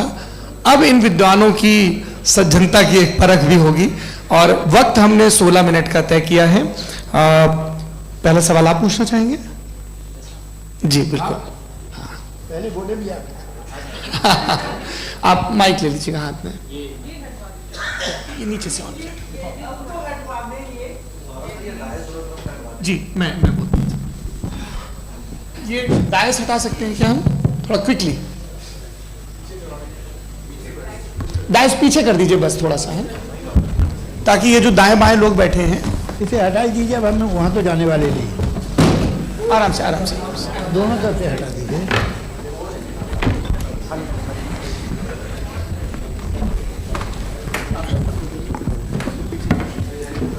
इस बीच आप लोग भी अपने अपने सवाल तैयार कर लें। ये ध्यान रखेंगे कि मैं यहां से सवाल लूंगा, आप लोगों को अपना हाथ ऊपर करना है, अपना नाम बताना है और अधिकतम 3 वाक्यों में अपना सवाल पूरा करना है।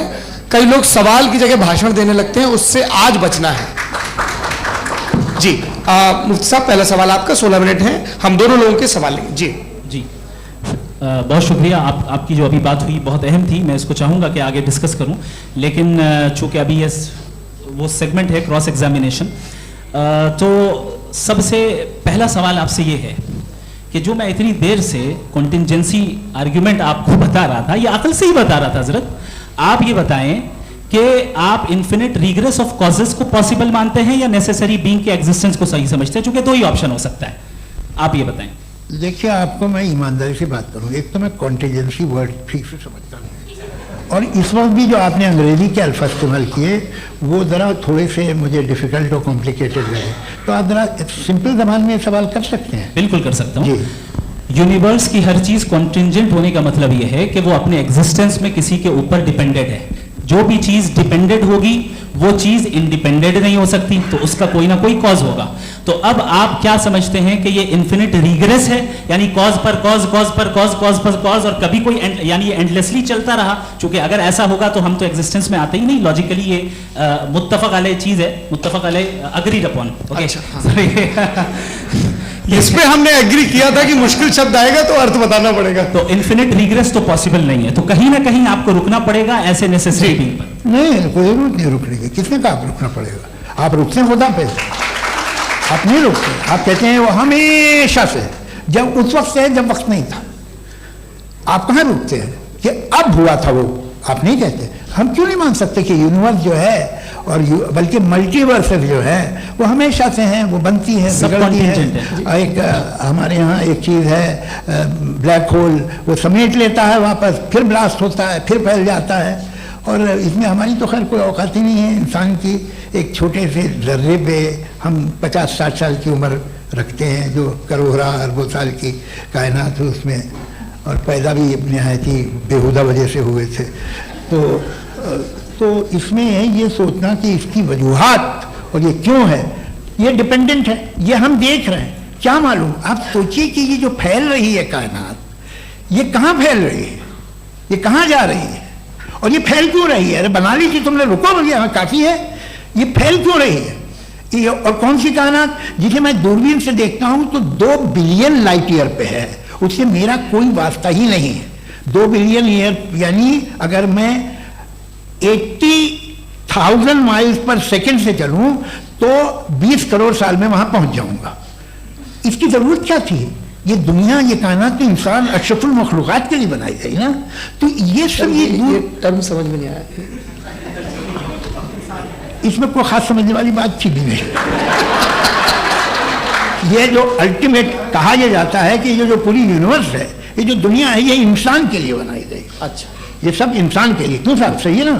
बिल्कुल, लेकिन इसका ये मतलब नहीं कि किसी चीज के पीछे रीजन आपको नहीं पता तो रीजन नहीं है, इसे कहते हैं नहीं, मुझे नहीं पता, लेकिन मेरी जिम्मेदारी नहीं है। वो बिल्कुल सही कहा था उसने, बर्टन रसल ने। आपने उसे मजाक में टाल दिया कि भाई आप एक दावा कर रहे हैं, मैं क्यों कहूं कि ये गलत है दावा? आप प्रूफ कीजिए, मेरे पे जिम्मेदारी ही नहीं है, मैंने थोड़ी कहा है। आप प्रूफ कीजिए कि ये सही है। आप आर्ग्यूमेंट ऑफ कंटिजेंसी आप का जवाब कोई नहीं दे सवाल रहे हैं। पूछना चाहेंगे? है? आप सवाल पूछना चाहेंगे मुफ्ती साहब से? क्योंकि ये क्रॉस एग्जामिनेशन का दौर है। आप जैसे पहले बोल रहे थे फेथ को लेकर कुछ। मैं ये पूछना चाहूँगा कि खुदा ने जो भी रेवलेशन किए हैं, एक मज़हब के नहीं, बहुत से मज़हबों में किए हैं, अलग अलग रेवलेशन है।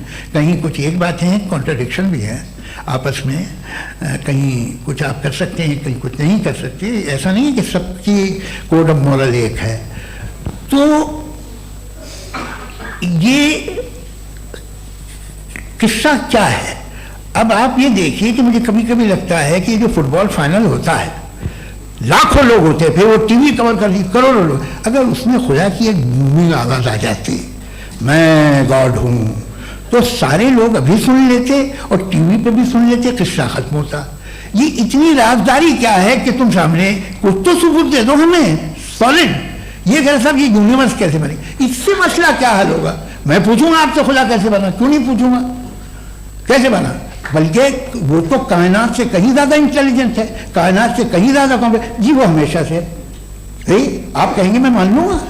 अच्छा, दोयम वो कादिर मुतलक, यानी कादिर मुतलक का मतलब ओमनीपोटेंट, जो चाहे कर सकता है। आपको नौकरी दिलवा सकता है, आपकी अच्छी जगह शादी करवा सकता है, आपके पड़ोसी का मुकदमा हरवा सकता है, आपको जिता सकता है, सब काम करता है। थोड़ा सा माइक क्लोज जी। वो इस दुनिया को चला कैसे रहा है?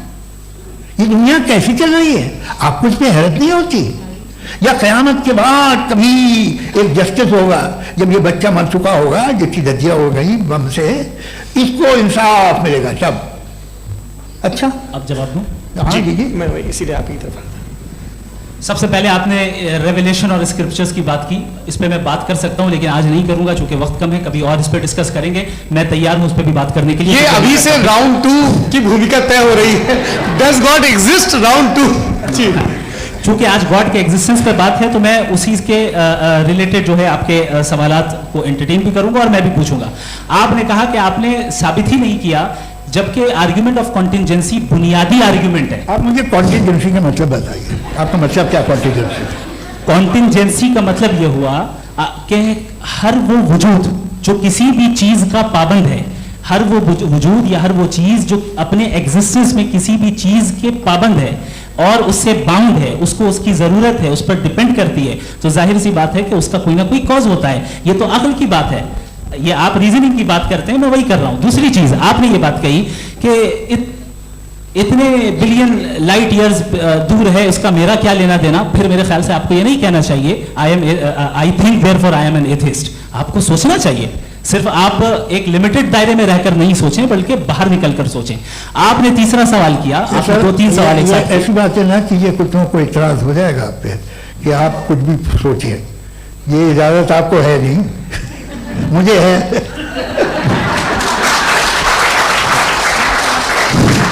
जी, आपने प्रॉब्लम ऑफ इविल के ताल्लुक से सवाल किया और बार बार आप एक लफ्ज रिपीट कर रहे हैं कि ओमनीपोटेंट गॉड है, ऑल पावरफुल गॉड है।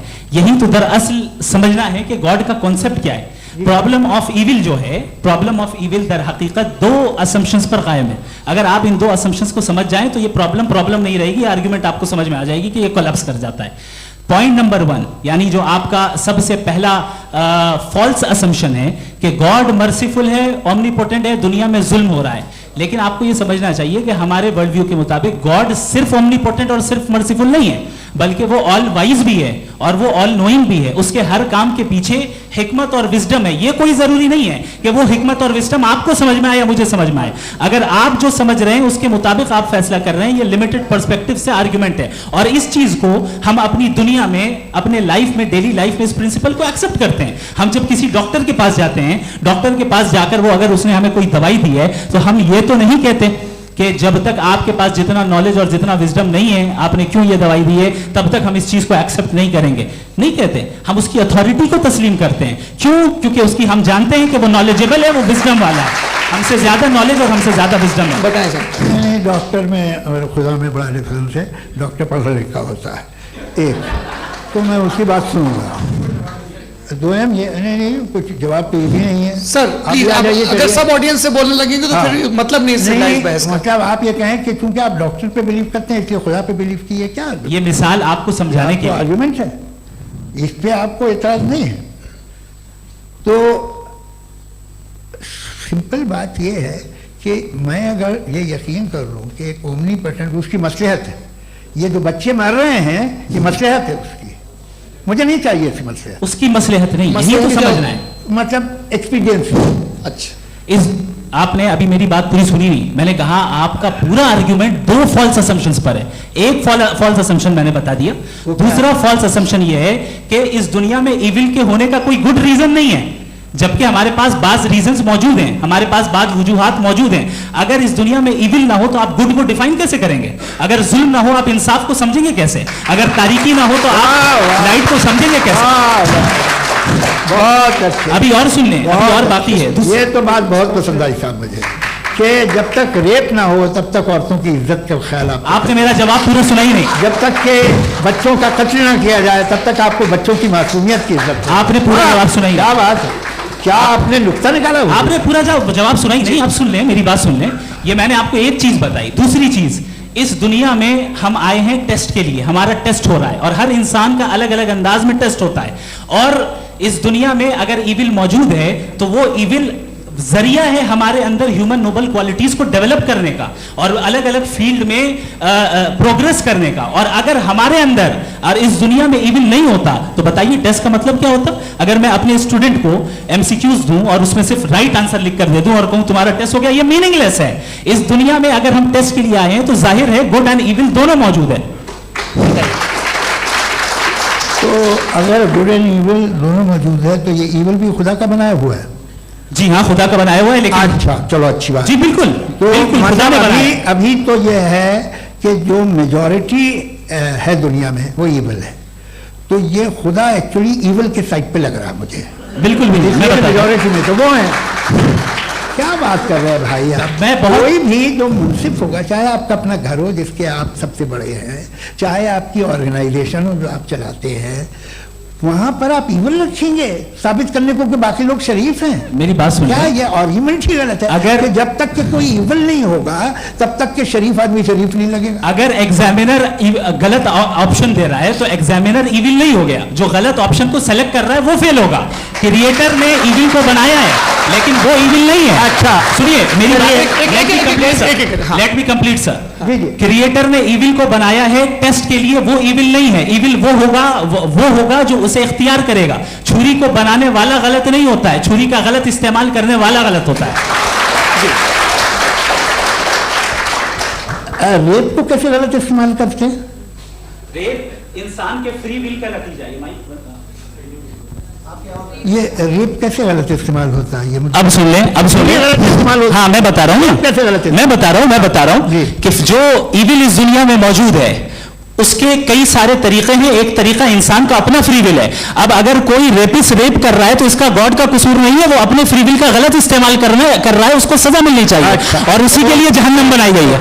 ये फ्री विल का भी बड़ा चक्कर।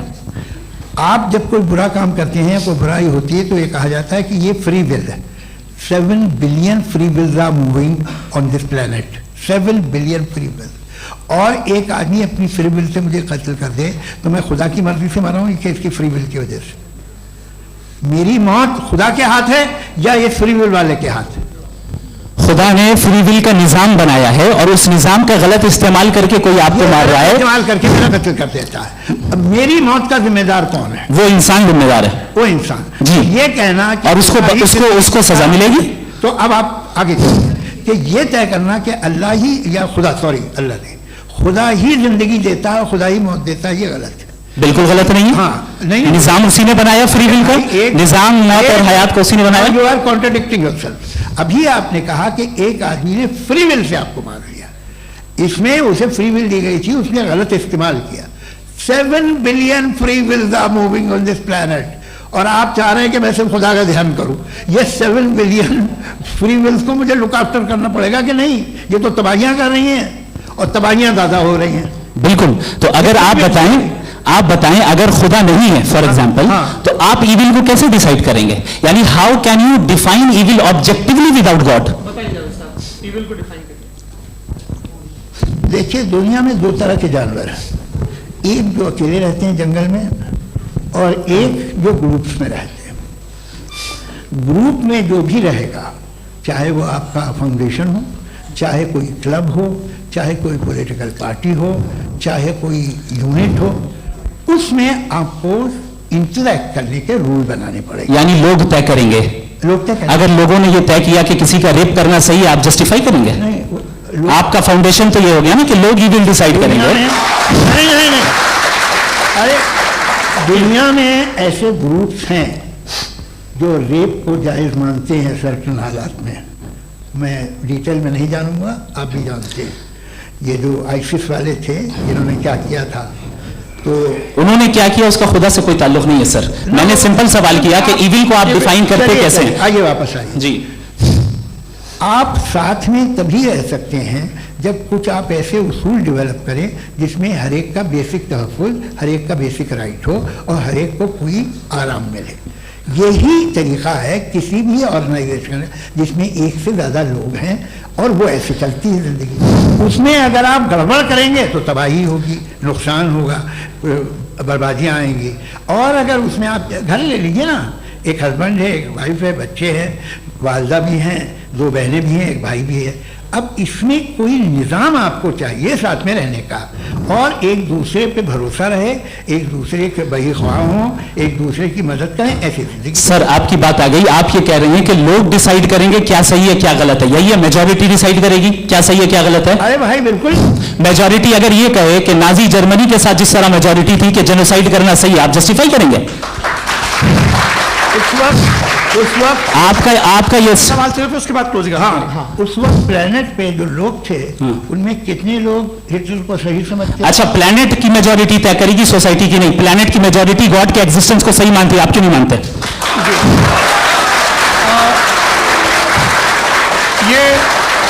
हेलो ये क्रॉस क्वेश्चन का राउंड यहाँ पर समाप्त होता है। और ये बड़ा अच्छा है कि इस तरह से फ्रेगमेंट कर दिया गया है ताकि जो मरकरी ऊपर जा रहा है जवाब दे दूं जी। प्लेनेट की ज्यादातर मेजॉरिटी कुछ दूसरे मजहबों के खुदा को मानती है। आप उन्हें नहीं, आप तो मेजॉरिटी की बात कर रहे हैं। ये क्लोजिंग आप ये कह रहे हैं इविल और गुड को डिसाइड मेजॉरिटी करेगी, मेजॉरिटी जो कर देगा सही हो जाएगा। इसको जैसा आप ही लोगों ने तय किया है उसी फॉर्मेट को फॉलो कर लेते हैं। हाँ भाई, मैंने तो भले लोगों पे एतबार किया और तब मॉडरेशन तय किया। जी, आपके पास 5 मिनट का वक्त है, क्लोजिंग आर्ग्यूमेंट है, उसके बाद हम ऑडियंस से क्वेश्चन आंसर लेंगे जावेद साहब के क्लोजिंग आर्ग्यूमेंट के बाद। ओके, बहुत शुक्रिया जी। हमारा जो टॉपिक है डज गॉड एग्जिस्ट, मैं इस पे इतनी एकेडमिक तैयारी करके आया था, मुझे था कि मैंने सोचा था कि कई सारे मैं आर्ग्यूमेंट्स दूंगा, लेकिन वक्त की भी किल्लत और जावेद साहब बार बार इधर उधर चले जा रहे थे तो उसको भी थोड़ा एंटरटेन करना पड़ गया।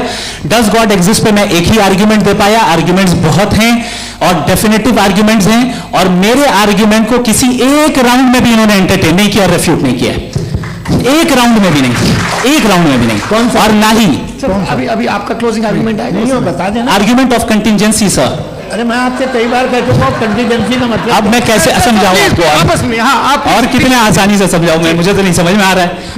आप अपनी कंटीजेंसी उर्दू में बोल सकते हैं। हाँ, आप अपनी बात पूरी कर ले जी, आखिरी 4 मिनट। दूसरी चीज, just a minute please ma'am, can I talk? दूसरी चीज ये है कि आपने एक तो इसका जवाब नहीं दिया, दूसरा आपने गॉड के ना होने पर कोई डेफिनेटिव आर्ग्यूमेंट नहीं दिया, सिर्फ मजहब पे बात कर रहे हैं आप। मजहब तो आज हमारा टॉपिक ही नहीं था, आज तो हमारा टॉपिक हो, आप मजहब से ले लेकर आईएस तक चले गए, भाई हमारा क्या ताल्लुक है उससे? We condemn them.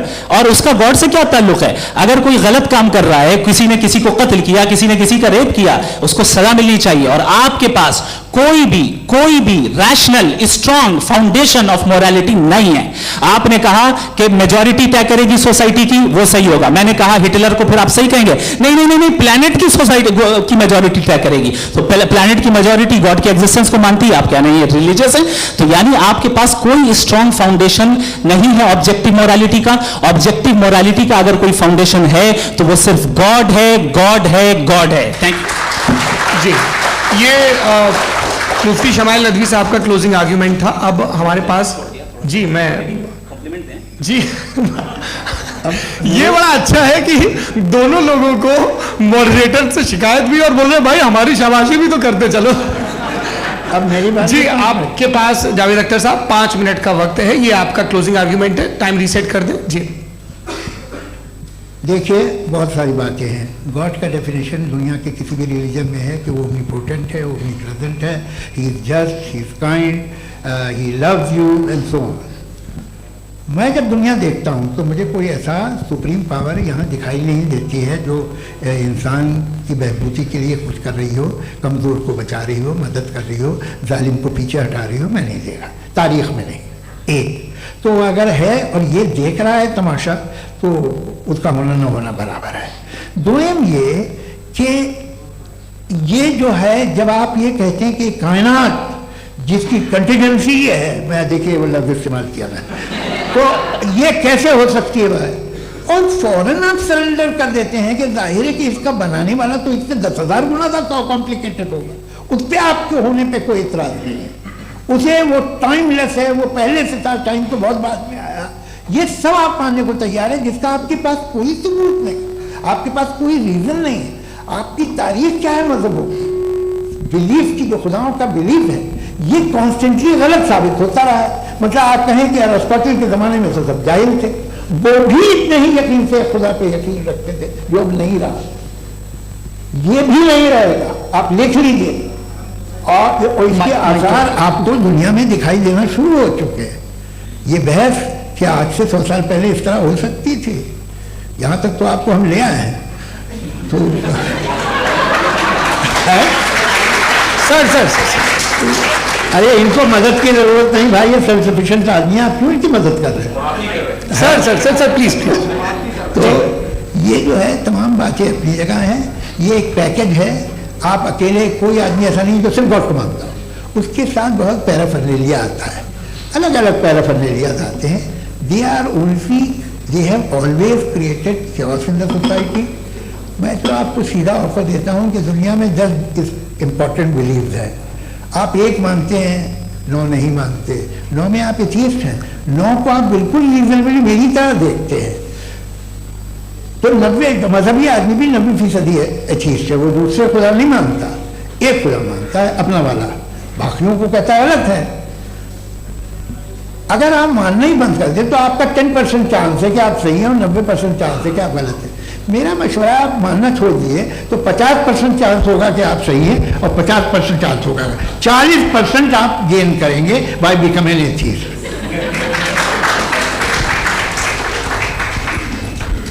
ये एक फरसूदा ख्याल है, ये खत्म हो रहा है। हो सकता है मेरी ज़िंदगी में ना हो, लेकिन ये हो जाएगा। जो बातें ये इनको आप मेटाफिजिकल, ये वो ऐसे रिस्पेक्टेबल टर्म दे दिए, ये तो उन लोग के हैं जिन्हें ना फिजिक्स मालूम थी ना मेटा मालूम था, ये उन्होंने आपको दिए हैं। जी बहुत शुक्रिया आप दोनों लोगों का। और अब इस बातचीत का आखिरी राउंड शुरू होगा, डज गॉड एग्जिस्ट की ये बहस मुफ्ती शमाइल नदवी और जावेद अख्तर साहब के बीच। आप लोग अपने अपने हाथ ऊपर करेंगे, मैं यहाँ से तय करूँगा। और माइक हमारे पास है क्या? एक ही माइक है ऑडियंस के लिए? 2 माइक है, एक इस तरफ एक इस तरफ, ठीक है। तो जी सबसे पहले हमारी सहयोगी है मारिया शकील जी, पूछिए सवाल। थोड़ा सा रुकेंगे ताकि कैमरे का फ्रेम आप पर आ जाए, आपकी तो प्रैक्टिस है टीवी की। जी नदवी साहब, मैं खुदा को मानती हूँ, पहले मैं इसी प्रमाइस से शुरू कर रही हूँ और ये बता रही हूँ आपको, मैं मानती हूँ। लेकिन कुछ सवाल हैं जावेद साहब ने उठाया, उसका जवाब आपको देना चाहिए।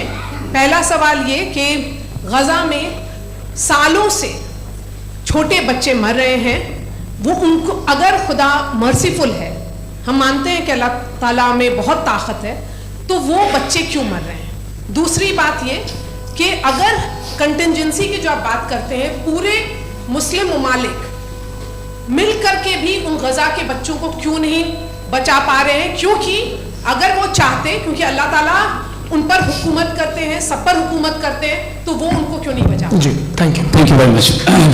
बहुत अच्छा किया आपने इस चीज को जिक्र कर दिया, मैं इसको और अच्छे से एक्सप्लेन करने की कोशिश करता हूं। देखें, जहां तक आपने कहा कि गजा के बच्चों को मारा जा रहा है, देखिए दो वर्ल्ड व्यू है, एक एथिस्टिक वर्ल्ड व्यू, एक थीस्टिक वर्ल्ड व्यू है।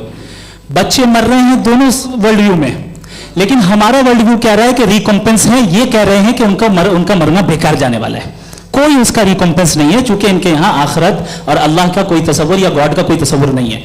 आपने ये सवाल किया कि गॉड मर्सीफुल है, क्यों नहीं रोकता। ये मैंने बताया कि ये मिसकंसेप्शन है लोगों के दरमियान कि गॉड को सिर्फ मर्सीफुल और ओमनीपोटेंट समझते हैं। गॉड के सिर्फ यही दो एट्रीब्यूट्स नहीं है, गॉड के कई सारे एट्रीब्यूट्स हैं, उनमें से अल हकीम भी है, उनमें से ऑल वाइज भी है, ऑल नोइंग भी है। लिहाजा अगर इस दुनिया में किसी को तकलीफ आ रही है और गॉड उसको नहीं रोक रहा है, वो इसलिए नहीं रोक रहा है चूंकि इंसानों को फ्री विल दिया गया है। सुनिए ठीक इसी तरीके से अगर एक डॉक्टर किसी छोटे बच्चे को इंजेक्शन लगा रहा है, उसे तकलीफ पहुंच रही है, उसके लिमिटेड पर्सपेक्टिव के एतबार से ये गलत हो रहा है और डॉक्टर बुरा है, लेकिन जब आप ब्रॉडर पिक्चर को देखेंगे, आपके और हमारे पास सिर्फ एक पिक्सल है, हमें इतना नजर आ रहा है कि गजा में कत्ल हो रहा है, लेकिन इसके पीछे कितना रिकॉम्पेंस उनको मिलने वाला है, पूरा पिक्चर गॉड के पास है। तो एक पिक्सल से आप पूरे पिक्चर को कभी भी जज नहीं कर सकती। आप इसमें कुछ जोड़ना चाहेंगे? आपको कुछ बोलना है इसमें? भैया आपने बहुत अच्छा जस्टिफिकेशन दिया। या आप वो जो वहाँ के प्राइम मिनिस्टर इजराइल के उन्हें भेजिए, वो बहुत खुश होंगे। आप जस्टिफिकेशन दे देना कि अगर गॉड नहीं है तो बच्चे क्यों मर रहे हैं, आप बताएं। वो ये सवाल पूछ रहे हैं कि अगर आप ईश्वर का अस्तित्व नहीं मानते हैं तो उन बच्चों की मौत को आप कैसे इंटरप्रेट करते हैं?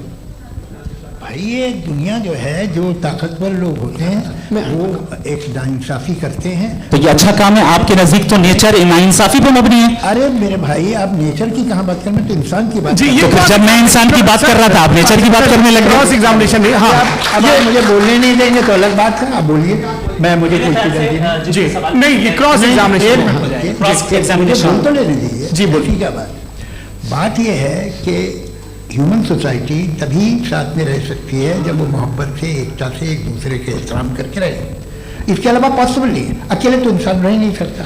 वहाँ पर कुछ लोग हैं जो फाउल करते हैं, वो फाउल हमेशा से तारीख में होता आया है। आज ये हो रहा है, जो हो रहा है बहुत बुरा हो रहा है, बहुत जालिमाना है, बहुत जाबराना है। उसको आप कहें कि ये बच्चों को कॉम्पनसेशन मिल जाएगा या इसकी इंजेक्शन है, इंजेक्शन तो हेल्थ के लिए दिया जाता है।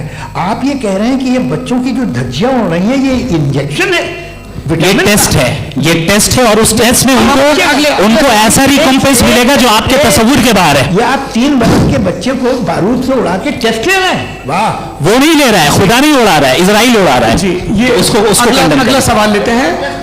अगला सवाल लेते हैं प्रोफेसर पुरुषोत्तम अग्रवाल। मुफ्ती साहब, एक निवेदन आपसे है कि कम से कम थोड़ा सा माइक क्लोज, एक रिलीजियस और फिलोसफिकल कर मैं प्लीज। एक रिलीजियस और फिलोसफिकल ट्रेडिशन है जो ब्रह्मांड को यानी यूनिवर्स को ही अंतिम मानती है। सर्वम खलु इदम ब्रह्मम, this is Chandogya Upanishad, and it completely rules out the existence और नेसेसिटी, आपके शब्दों में necessity of a creator. The creation itself is the creator. तो एक मिनट प्लीज। दूसरा जो सवाल आपने अभी, जो आप बार बार कह रहे हैं कि भगवान विद्वान भी है, वाइज, सब जानने वाला, तो अगर विजडम में दुनिया भर के पापों और अत्याचारों को बर्दाश्त करना शामिल है, तो फिर इसका मतलब ये हुआ कि अगर मैं फ्री विल से उसको अपोज करता हूं तो ईश्वर की विजडम और मेरी फ्री विल में कॉन्ट्राडिक्शन है। Because when I am opposing whatever is happening in Gaza, then I am opposing the God's will और गॉड्स विजडम। जवाब लेते हैं। तो गॉड की विजडम में, एक मिनट सर प्लीज सर, ये एक जुमला, गॉड की विजडम है कि गाजा में जो कुछ हो रहा है वो हो रहा है, मैं उसका अपोज कर रहा हूं, तो मैं गॉड की विजडम के खिलाफ जा रहा हूं। एक सवाल। दूसरा ये नहीं, आपने दो ऑलरेडी। सर आप और सवाल कर लें, लेकिन मुझे दो जवाब दे। पहले आपने ये कहा, सुनिए मेरी बात सुनिए। भाई इजराइल के मुताबिक तुम्हारा ठीक हो रहा है ना? नहीं हो रहा है, ठीक नहीं हो रहा है, मैं बता रहा हूँ क्या हो रहा है। आप तशरीफ रखिए, मैं बता रहा हूँ क्या हो रहा है। Let me complete please. एक सेकंड गाइस, एक सेकंड। ये देखिए, ऐसा है कि ये सब बड़ा आपस में विचार विमर्श के बाद ये तय हुआ था कि कुछ नियम बना लिए जाएं ताकि एक टाइम बाउंड बातचीत चले। और भाई साहब, आप बड़ा जरूरी काम कर रहे हैं, लेकिन कैमरे के फ्रेम में आके उस काम को गड़बड़ कर दे रहे हैं। ठीक है गुरु, अब मेरे को कहीं का गुस्सा कहीं निकालना था, सॉरी। नहीं, कोई गुस्सा नहीं है जी। तो प्रोफेसर ने सवाल पूछे, आप उनके जवाब दें। और थोड़ा ये सब लोग थोड़ा ख्याल रखें भाई, सवाल संक्षिप्त रखें जी। आपने दो सवाल किया। सबसे पहला ये कहा कि हमारे पास ये कॉन्सेप्ट है कि ये यूनिवर्स खुद नेसेसरी बीइंग है, creation itself is the creator. How irrational is this कि मैं एग्जिस्ट करूंगा बाद में, लेकिन अभी एग्जिस्ट कर भी रहा हूं, यानी एक ही टाइम में एग्जिस्ट भी कर रहे हैं, नहीं भी कर रहे हैं। This is not true. दूसरी चीज, आपने कहा कि अगर इजराइल में, सॉरी माफ कीजिएगा, Israel doesn't exist, occupied Palestine में अगर ऑक्यूपाइड पैलेस्टाइन में बच्चों को मारा जा रहा है फ्री विल की वजह से और गॉड नहीं रोक रहा, ये कॉन्ट्रडिक्शन है। ये बताइए कि एक एग्जाम में एक बच्चा गलत आंसर लिख रहा है, सुनिए, एग्जामिनर चाहे तो रोक सकता है, क्यों नहीं रोक रहा है? ये कॉन्ट्रडिक्शन है, ये कॉन्ट्रडिक्शन नहीं है। नहीं सर, ये आपस में जी, ये क्या आपका सवाल? माइक दीजिए। फ्री विल दिया गया है टेस्ट के लिए, अकाउंटेबिलिटी के लिए। अगर फ्री विल नहीं होता तो आप कहते हैं हमें रोबोट बना दिया गया। नॉट मिसरिप्रेजेंट माय पोजीशन, आपकी जो भी पोजीशन, मैं अपनी फ्री विल के नाते, अपने ह्यूमन विजडम के नाते गाजा में हो रही अत्याचार का विरोध करता हूं। बिल्कुल करना चाहिए। के हिसाब से मैं गॉड की विजडम का विरोध कर रहा हूं? बिल्कुल नहीं। जो हो रहा है गॉड की, बिल्कुल भी नहीं, बिल्कुल भी नहीं। उसका वहां पर गाजा में कत्ल होना ये इंसानों के गलत इस्तेमाल का नतीजा है, फ्री विल के इस्तेमाल का नतीजा है। गॉड इसका हुक्म नहीं देता, उससे रोकता है। यही तो मसला है ना, आपके लिए कॉन्सेप्ट क्लियर? नहीं भाई, आपने तो बताया था इंजेक्शन लगाने से बच्चे को तकलीफ होती है, ये इंजेक्शन लगा। सर आप ऐसे रेटोरिक स्टेटमेंट दे तब तो कोई मसला नहीं समझते। This is a rhetoric statement, this is not a logical argument sir. I am sorry, I am sorry. आखिरी 30 मिनट बड़े मुश्किल होने वाले हैं जी। मुफ्ती साहब आगे बैठे हैं, इनको माइक दीजिए। हाँ तरुण, माइक आप अपने पास रखिए, आपको कैमरे का फ्रेम पता है जी। सबसे पहले दोनों को मुबारकबाद। एक सर अपना आप नाम बता दें। आप अमेरिका में शिकागो में रहते हैं, इतना मुझे याद है। बताया आपको, यासिर नदीम अलवाजदी मेरा नाम है। जावेद सर, आपसे एक क्वेश्चन है इन्फिनिट रिग्रेस के ताल्लुक से। एक हाइपोथेटिकल सिनेरियो है, मसलन अगर आप सर माइक थोड़ा सा प्लीज क्लोज रखें जी।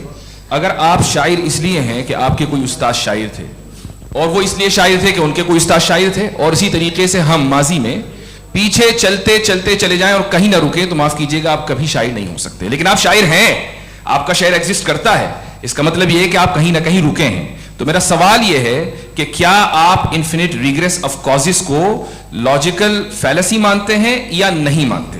हाँ या ना? मैं इन्हें लॉजिकल फैलेसी नहीं मानता हूँ, लेकिन मेरा प्रॉब्लम यह है कि जब मैं नहीं मानता हूँ तो I will continue with this logic जो फैलेसी नहीं हो। आप एक जगह रुक जाते हैं जाके, आप कहते हैं ये गेंद कैसे बनी, ये जजीरा कैसे बना, ये समंदर कैसे बना, ये ज़मीन कैसे बनी, और अचानक गॉड पे जाके आपको ब्रेक लग जाता है। एक बार आप सवाल नहीं करते कि भाई इनको बनाने वाला तो इनसे भी कॉम्प्लिकेटेड होगा, वो कैसे बना, उसके बारे में आपने इत्मीनान कर लिया, वो हमेशा से है। तो अगर आप उसे हमेशा से मानते हैं तो फिर ये मान लीजिए कि कायनात हमेशा से, क्या तकलीफ? फिर हम वजूद में नहीं आते जी है। हम मौजूद नहीं। अच्छा सर क्यों नहीं होता? मैं बताऊं प्लीज प्लीज। जैसे मैंने मिसाल दी आपके शेर, आपका शेर कभी वजूद में ना आता अगर शायर इसी तरह चलते रहता हमेशा। जी माइक मेरे ख्याल से एक इन्फिनिट रिग्रेस का कॉन्सेप्ट क्लियर नहीं हो पाया सर। रहने दे, लेट्स मूव ऑन सर। ठीक है, हाँ थोड़ा सा मॉडरेटर का भी ख्याल रखें। नहीं आपने तो रखा है, आपने रखा है। यहाँ पे गौहर रजा साहब है, वो भी एक सवाल पूछना चाहते हैं। माइक यार नीचे से ऑन कर दिए, नीचे। पहले तो ये कह दूं कि मैं उन बच्चों से शर्मिंदा हूं जिनको गजा में कत्ल किया गया, क्योंकि हमारे होते हुए कत्ल किया गया। लेकिन उससे ज़्यादा शर्मिंदगी इस बात से हुई कि मुझे लगा कि मुफ्ती साहब उसको जस्टिफाई कर रहे हैं। बिल्कुल भी नहीं, आप बहुत ही गलत मुझे बात लगा मैं गलत हो सकता हूं। बिल्कुल गलत मैं है। सवाल पूछ रहा हूं। सवाल मैं देखिए, सवाल अगर पूछ रहा हूं। एक सेकंड, मैं जावेद भाई से डिसएग्री करता हूं। एक सेकंड देखिए, अगर देखिए ऐसा, एक सेकंड आप सर वेट, अरे आप कुछ मेरे पहले मुझे अपनी बात कह लेने दीजिए। अगर ऑडियंस तय करेगी तो फिर मॉडरेटर का मतलब नहीं। मेरा आप सबसे ये कहना है, ये बहस दो लोगों के बीच में है, एक तरफ मुफ्ती साहब, एक तरफ जावेद साहब। पिछले 1.5 घंटे से ये लोग अपने अपने तर्क रख रहे हैं। आपकी इनसे इत्तेफाकी हो सकती है, ना इत्तेफाकी हो सकती है। मेरे उस्ताद मुझे सिखा गए हैं कि मुखामुखम में असहमति की गुंजाइश बची रहनी चाहिए। अगर मैं आपकी बहुत इज्जत करता हूं गौहर साहब, आपने जो कमाल की किताबें लिखी हैं साइंटिफिक टेम्परामेंट, लेकिन मेरी ये गुजारिश है आप सबसे कि यदि आप इन लोगों ने जो बोला उन पर टिप्पणियां करेंगे तो ना वक्त की पाबंदी रहेगी, ना वो अनुशासन। आप सवाल पूछ लें, उस सवाल में जो बात आ जाए वो आ जाए। मैं जावेद साहब से डिसएग्री करता हूं, इसलिए जावेद साहब से सवाल पूछ रहा हूं। आपका सवाल जावेद अख्तर साहब से, और सवाल यह है मेरा कि जावेद साहब ने कई बार लॉजिक का इस्तेमाल किया कि साइंस में लॉजिक है और रिलीजन में लॉजिक नहीं है। मेरा ख्याल यह है कि रिलीजन में भी लॉजिक है, लेकिन उस लॉजिक की बेसिस ये है कि आप रुक जाते हैं, जिसका जिक्र जावेद साहब ने बार बार किया, यानी खुदा के तसव्वुर पे आते हुए, गॉड के तसव्वुर पे आते हुए रुक जाते हैं। और इसमें सवाल पूछना मतलब फॉरबिडन होता है। सवाल यह है कि क्या जावेद साहब इससे एग्री करते हैं कि साइंस की लॉजिक अलग है और रिलीजन की लॉजिक अलग है? बताइए सर। देखिए, 3 चीज़ें हैं। साइंस है, एक है मंतिक है, इस्तिदलाल है, और एक जो है कुछ भी नहीं है, फेथ है, अकीदा है। मैं अकीदे की लॉजिक का कायल नहीं हूँ। मुझे आप इस्तिदलाल से, लॉजिक से, रीज़न से समझाइए, मैं मानने को तैयार हूँ, मेरा क्या नुकसान होगा। लेकिन ये कि अकीदे पे मैं नहीं जा सकता हूँ। अकीदे का मतलब है कि तुम ये मान लो, सवाल ना करो, ये नहीं। आप सारी बातें करके, बड़ी साइंटिफिक बातें करके एक जगह जाके खुदा के वजूद पे रुक जाते हैं, सरेंडर कर देते हैं। मैं सरेंडर करने को तैयार नहीं। That's all. जी, ये आगे सर बैठे हुए हैं, इनको माइक दीजिए। भाई वो आप पूछना चाह रहे थे ना भाई? हाँ, नहीं थैंक यू जी। आपका नाम? आसिम इफ्तिखार। आसिम जी, पूछिए। सर, जावेद सर से सवाल है कि आपने अपने माइक थोड़ा करीब है। अपने क्लोजिंग स्टेटमेंट में ये बात कही थी कि मज़हब का जो फ्यूचर है वो ज़्यादा दिन नहीं जाने वाला है, लेकिन मैं देख पा रहा हूँ कि जो ऑक्सफोर्ड यूनिवर्सिटी की एक स्टडी है 2011 में हुई है, जिसके 50 एकेडमिशियंस ने इसको अंजाम दिया था, उसमें वो ये कहते हैं कि जो फेथ इन गॉड है वो इनबिल्ट है ह्यूमन नेचर के अंदर, जिसको हम कहते हैं फितरत के अंदर शामिल है वो। और वो ये कहते हैं कि अगर कोई ये समझता है कि मज़हब को वो ख़त्म कर देगा तो ये उसकी गलत फहमी है। तो आप इसके बारे में, इस स्टडीज़ के बारे में क्या कहते हैं? ठीक है, मैं उनसे एग्री नहीं करता हूँ। वो कौन से प्रोफेसर होंगे? ऐसा उनके क्या पास डेटा है, इन्होंने डेटा के बेस होगा। डेटा क्या हो सकता है? फ्यूचर का डेटा तो नहीं हो सकता ना उनके पास, प्रेजेंट का डेटा हो सकता है। डेटा आपने सुना 100 साल पहले का, बाद का डेटा मैंने तो नहीं सुना आज तक। तो आज उनकी ये राय है और होगी राय, ठीक है। दुनिया में तरह तरह की राय है लोग, लेकिन मैं समझता हूँ कि वक्त के साथ इंसान ज़्यादा से ज़्यादा रीजनेबल और लॉजिकल होता जा रहा है। आज आप देखिए वेस्टर्न यूरोप में क्या परसेंटेज है नॉन बिलीवर्स की, बहुत हाई। वहाँ चर्च खाली पड़े होते हैं। तो अल्टीमेटली तो इंसान कोई ऐसी बात बहुत अरसे तक नहीं मान सकेगा, चाहे गलत या सही, जो उससे उसके दिमाग को, उसके जहन को, उसकी लॉजिक को अपील न करे। वो कह रहे हैं तो ऑक्सफोर्ड के होंगे तो कैम्ब्रिज के होंगे, मुझे क्या लेना देना। उनका डेटा मुस्तकबिल का नहीं हो सकता है। जी दीपक, हाँ पूछिए। मैं आऊँगा अभी, पीछे की साइड भी आऊँगा, माइक वहीं भेजूंगा 2-3 साल के लिए। जी जावेद साहब, आपसे सवाल है। नमस्ते। अरे भाई सर, अगर आप ही लोग तय करना है तो फिर 200 लोग तय कर लेंगे। नहीं sir, please don't do this sir. Everybody has a right sir, but we can only take selected questions. No sir, ये यंग लोग भी हैं तो इनकी ये अब उतने यंग, भाई आप यंग हैं कि नहीं हैं? वो कह रहे हैं वो भी यंग हैं साहब, आप उनकी नौजवानी पर दावा उनको ही करने दें। हाँ मुफ्ती साहब, आप यंग, हाँ पूछे। अरे भैया सर, मेरा सवाल ये है, इनसे भी तो पूछो जी। नहीं, बस आपसे एक सवाल है। जैसे थीस्टों के पास, अपने जो ईश्वर को मानते हैं उनके पास अपने सोशल गेट टुगेदर्स हैं। 5 रोज़ा क्रिसमस आने वाला है, होली है, दिवाली है, ईद है। एथिस्ट क्या ऑफर कर रहे हैं? मतलब मैं इनकी दुकान से बुर में आना चाहता हूं उस तरफ, पर मैं अट्रैक्ट नहीं हो पा रहा हूं। मैं सोशल गेट टुगेदर्स क्या है आपके पास? वो ये कह रहे हैं कि जो धार्मिक लोग हैं, अलग अलग धर्म के लोग, उनके उत्सव त्योहार कॉन्ग्रेगेशन बहुत हैं। अब आपको मैं एक सुनाता हूँ, यहाँ हिस्टोरियन भी बैठे हैं। मृदुला जी आप बताइएगा सही है कि नहीं। ये एक कॉन्स्टेंटाइन एक ग्रीक रोमन बादशाह था जो क्रिश्चियनिटी आने के 400 साल बाद उसने डिसाइड किया कि मैं क्रिश्चियन हो जाऊंगा, मेरी पूरी स्टेट कैंसिल हो जाएगी। उस जमाने में ऐसे ही होता था, राजा जो धर्म इख्तियार करता था वो जनता भी कर लेती थी, इसलिए कि वो हो गया था बैंकक्रप्ट। और उसे जो मेडिटेरियन कोस्ट के रिच क्रिश्चियन वो थे मर्चेंट, उससे पैसा चाहिए था। तो उसने कहा यार क्रिश्चियन हो जाओ। तो उसने अपने वजीर से कहा कि भाई ये हिस्ट्री है कि अब हम लोग क्रिश्चियन हो जाते हैं। कहते सर हो जाएंगे, कोई प्रॉब्लम नहीं है, लेकिन एक प्रॉब्लम ये है कि 17 दिसंबर से 25 दिसंबर तक जो पेगन फेस्टिवल होता, जो पेगन स्टेबल हो, जो फेस्टिवल होता है वो बंद हो जाएगा, इसलिए कि हम क्रिश्चियन हो गए तो होगा नहीं। तो वो बच्चों को बहुत बुरा लगेगा, पब्लिक को बहुत इंजॉय करते हैं, खासतौर से 25 को मेन डे। उसने कहा हाँ ये तो सही कह रहे हो, ये जीसस क्राइस्ट की पैदाइश कब थी? कहते साहब वो अप्रैल में थी। नहीं कट करो, वो 25 दिसंबर को है। यह हकीकत है जी। और 400 साल बाद क्रिश्चियनिटी के अप्रैल से दिसंबर ले आए, और इसलिए कि यहाँ पेगन फेस्टिवल होता था। अब मनाते हैं आप आराम से। ये जो सारे फेस्टिवल हैं ये रिलीजन से, हर एक को एक इंटरटेनमेंट डिपार्टमेंट चाहिए होता है अपनी कंपनी चलाने के लिए। तो ये रिलीजन ने, ये सेकुलर त्योहार थे जिन्हें रिलीजन्स ने ले लिया है। ये मौसम के थे, फसलों के थे, किसानों के थे, उसको आपने लेके रिलीजियस रंग दे दिया। ये कोई रिलीजन से थोड़ी आए आप। अच्छा हमें देखिए, हम तो मुल्द हैं, हम ईद मनाते हैं, हम दिवाली मनाते हैं, हम होली मनाते हैं, हम क्रिसमस मनाते हैं। बम्बई की फिल्म इंडस्ट्री की सबसे बड़ी होली हमारे घर में, सबसे बड़ी ईद हमारे घर में। वो हमारी सोशल वो है, हमारा हेरिटेज है। ऐसा थोड़ी है कि we will throw the baby along with the water. ये तो अच्छी चीज़ है, इन्हें रखो, जो बेकार है फेंक दो। जी हाँ हेलो जी, मेरा सवाल नादवी जी से है। जैसा कि आपने बोला कि गॉड टाइम के भी परे हैं और गॉड इतनी कॉम्प्लेक्स चीज़ है कि उसे ह्यूमन माइंड समझ नहीं सकता, और गॉड ने अर्थ पे फ्री विल भी दे दी है, तो आप अपना वक्त ज़ाया क्यों कर रहे हैं गॉड के बारे में बात करके? अपन को तो बात करनी चाहिए कि सोसाइटी को बेहतर कैसे करें। जी, मैं गॉड वही बताता है सोसाइटी को कैसे बेहतर करें। अभी मैं आपका जवाब देता हूं। आपने कहा कि टाइम पे वो एग्जिस्ट नहीं करता, सो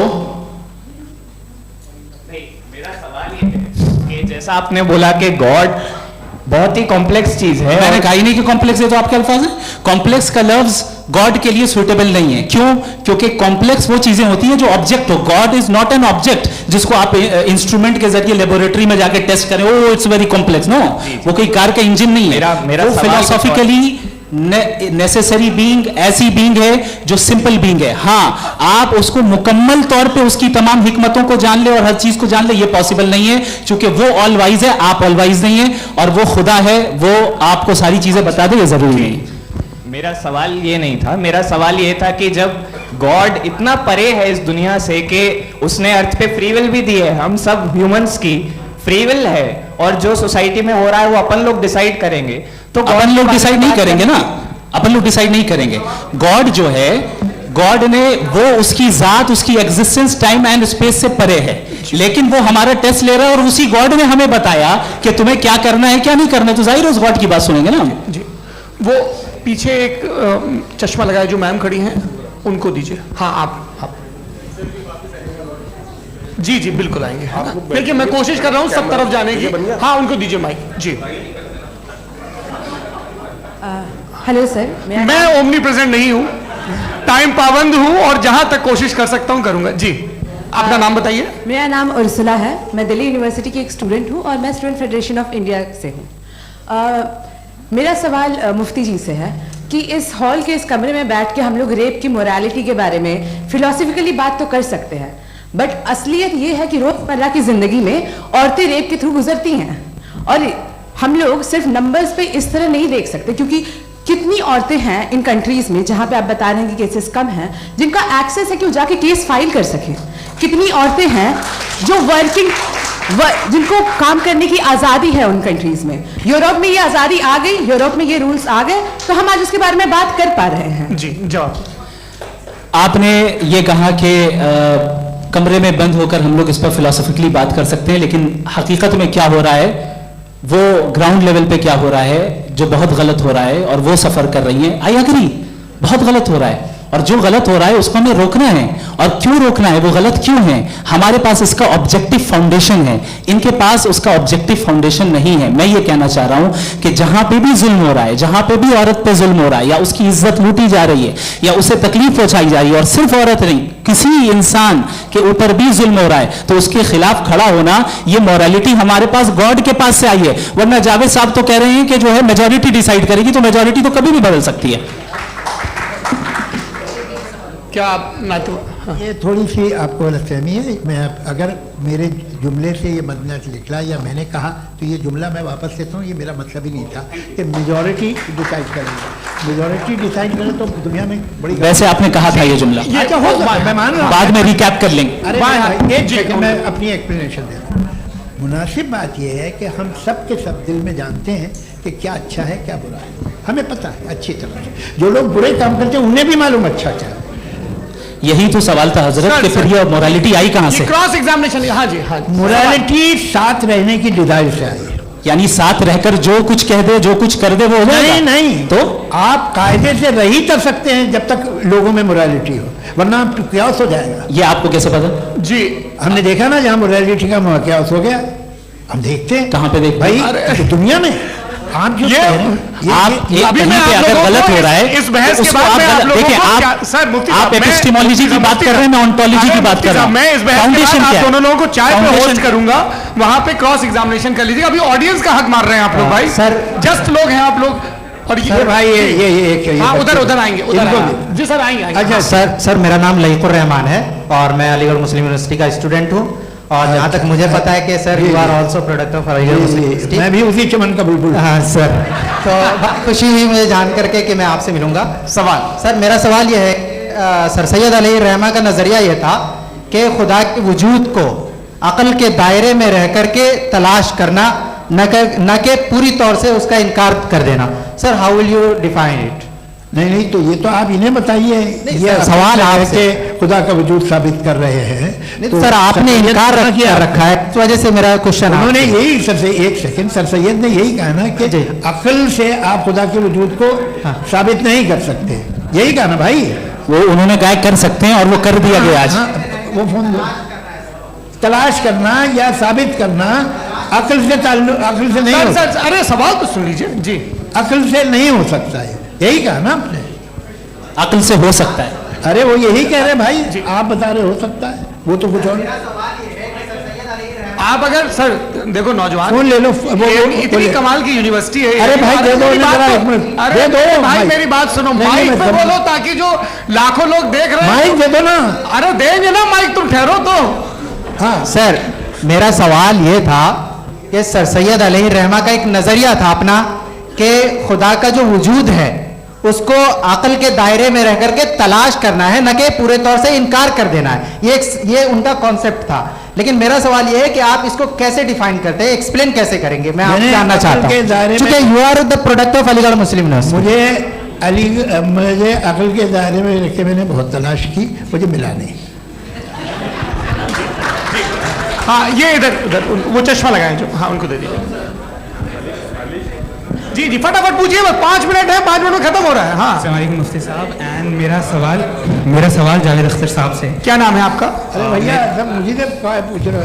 फैज पूछिए फैज साहब। तो मेरा सवाल ये है कि अभी जो एथियस्ट है वो problem of evil argument use कर रहे हैं अगेंस्ट मुस्लिम्स, राइट? कि इस दुनिया में इतना सारा इविल है और अगेंस्ट मुस्लिम तो यहाँ अगेंस्ट थियस्ट। हाँ थोड़ा सा करेक्ट कर लीजिए भाई, पूरी मशक्कत ही इसी बात की थी, इसी एक मजहब पे बात न टिके।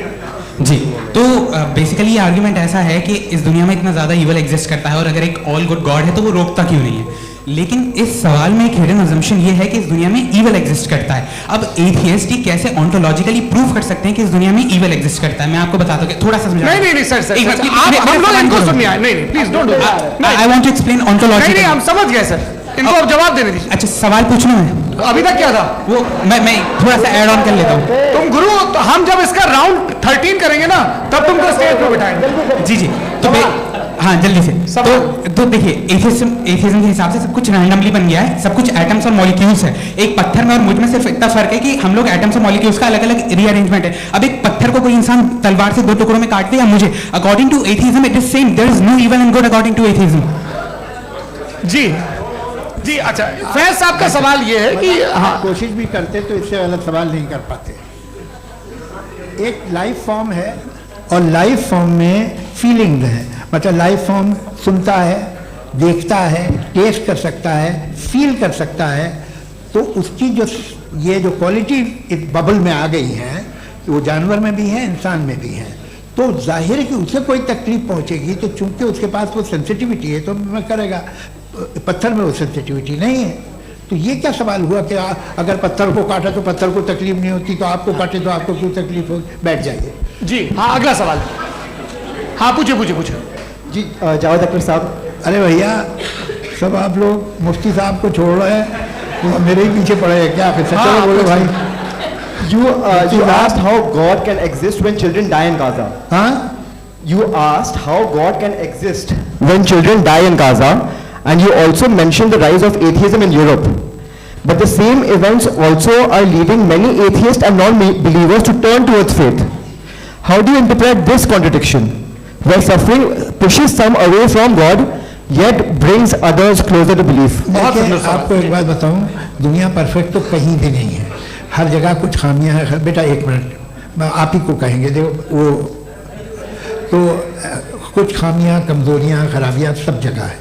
लेकिन अगर देखोगे ईमानदारी से कि दुनिया सबसे ज़्यादा महज़ब कहाँ है, एक आम शहरी को कहाँ हुकूक हासिल हैं, वो बोल सकता है, अपनी मर्ज़ी से काम कर सकता है, अपनी मर्ज़ी से राय दे सकता है, हुकूमत के ख़िलाफ़ बोल सकता है, बरसर इक़्तिदार लोगों के बारे में बोल सकता है, सरमायादारों के ख़िलाफ़ बोल सकता है। तो आपको ये स्कैंडिनेवियन कंट्रीज़ में मिलेगा, वेस्टर्न यूरोप में मिलेगा। मैं नहीं कह रहा वो परफेक्ट है, बिल्कुल नहीं, वहाँ बहुत खराबियाँ भी हैं, परफेक्ट तो कोई। लेकिन जिन जिन मुल्कों में, लैटिन अमेरिका देखो, गल्फ देखो, वहाँ पर आपको ये ज़रूर है कि रेप नहीं होते होंगे। रेप की ज़रूरत क्या है भाई? उसको तो ख़रीद लो, घर में रखो, सड़क पर रेप करने की क्या ज़रूरत है? मगर सुनिए, मगर हकीकत ये है कि वहाँ शख्सी आज़ादी राय देने की, बोलने की नहीं है। जी ये एक आखिरी सवाल मुफ्ती साहब से। हाँ मैम, इनको माइक दीजिए। शुक्रिया। मेरा नाम मनीषा है, मैं हरियाणा से आई हूँ। मैं मुफ्ती साहब से एक बात पूछना चाहती हूँ। आप बार बार जावेद साहब को कॉन्ट्राडिक्ट तो कर रहे हैं कि आपने ये कहा, लेकिन आप भी अजम्पशंस के बेसिस पे बात कर रहे हैं। आपने खुदा के होने का कौन सा प्रूफ पेश किया है, खुदा की एग्जिस्टेंस का?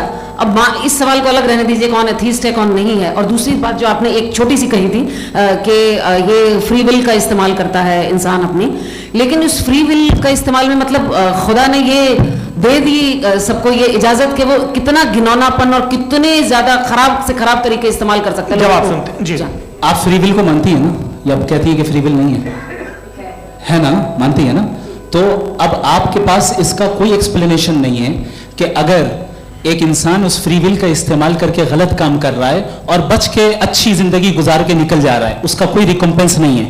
हमारे वर्ल्ड व्यू में जो इंसान गलत काम कर रहा है उसको भी रिकम्पेंस यानी उसका बुरा बदला मिलना है, और जो सही काम कर रहा है उसको सही बदला मिलना है। लिहाजा जो फ्री विल है वो इस तरीके से है कि एक लिमिटेड टाइम तक खुदा ने मोहलत दी है। ऐसे नहीं कि छूट दे दी, जो करना है करते रहो हमेशा। वक्त आएगा जब एग्जाम का टाइम खत्म होगा तब रिजल्ट आएगा, दौरान एग्जाम जबरदस्ती आपको नहीं बताया जाएगा। अरे भाई एक मिनट, जी सवाल मुफ्ती साहब से मेरा, मुफ्ती साहब से आपसे आप इसके बाद यही रहेंगे वो। हाँ बोलिए। मैं मुफ्ती साहब एक ही सवाल करता हूँ कि अगर जो हो रहा है फ्री विल से हो रहा है और एक दिन बरोज़ क़यामत इंसाफ होगा मैशर में वगैरह वगैरह, तो दुआ क्यों मांगते हैं लोग? दुआ मांगते हैं इसके मतलब है अभी भी उसने ये डिपार्टमेंट रखा है कि मैं रोजमर्रा की जिंदगी में बिल्कुल ही कैन। तो तुम कैन हो, तुम मुझे नौकरी दिला देते हो, मेरे बेटे को ग्रीन कार्ड दिला देते हो, और 45,000 बच्चे मरते उन्हें रोकते नहीं हो।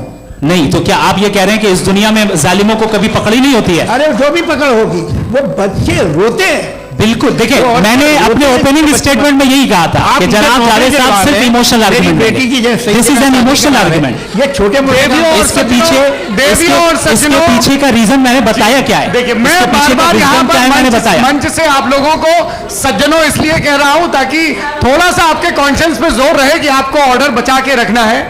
वक्त तय हुआ था, ये वक्त पूरा हुआ, आपने इतने धैर्यपूर्वक सुना, मैं आप सबका बहुत बहुत शुक्रगुजार हूं। यदि इन दोनों विद्वानों की इच्छा होगी तो कभी हम इस बातचीत का राउंड 2, राउंड 3, यही तो देखिए खूबी है इंसान की कि बहस मुबाहसे में वो पड़ा रहता है।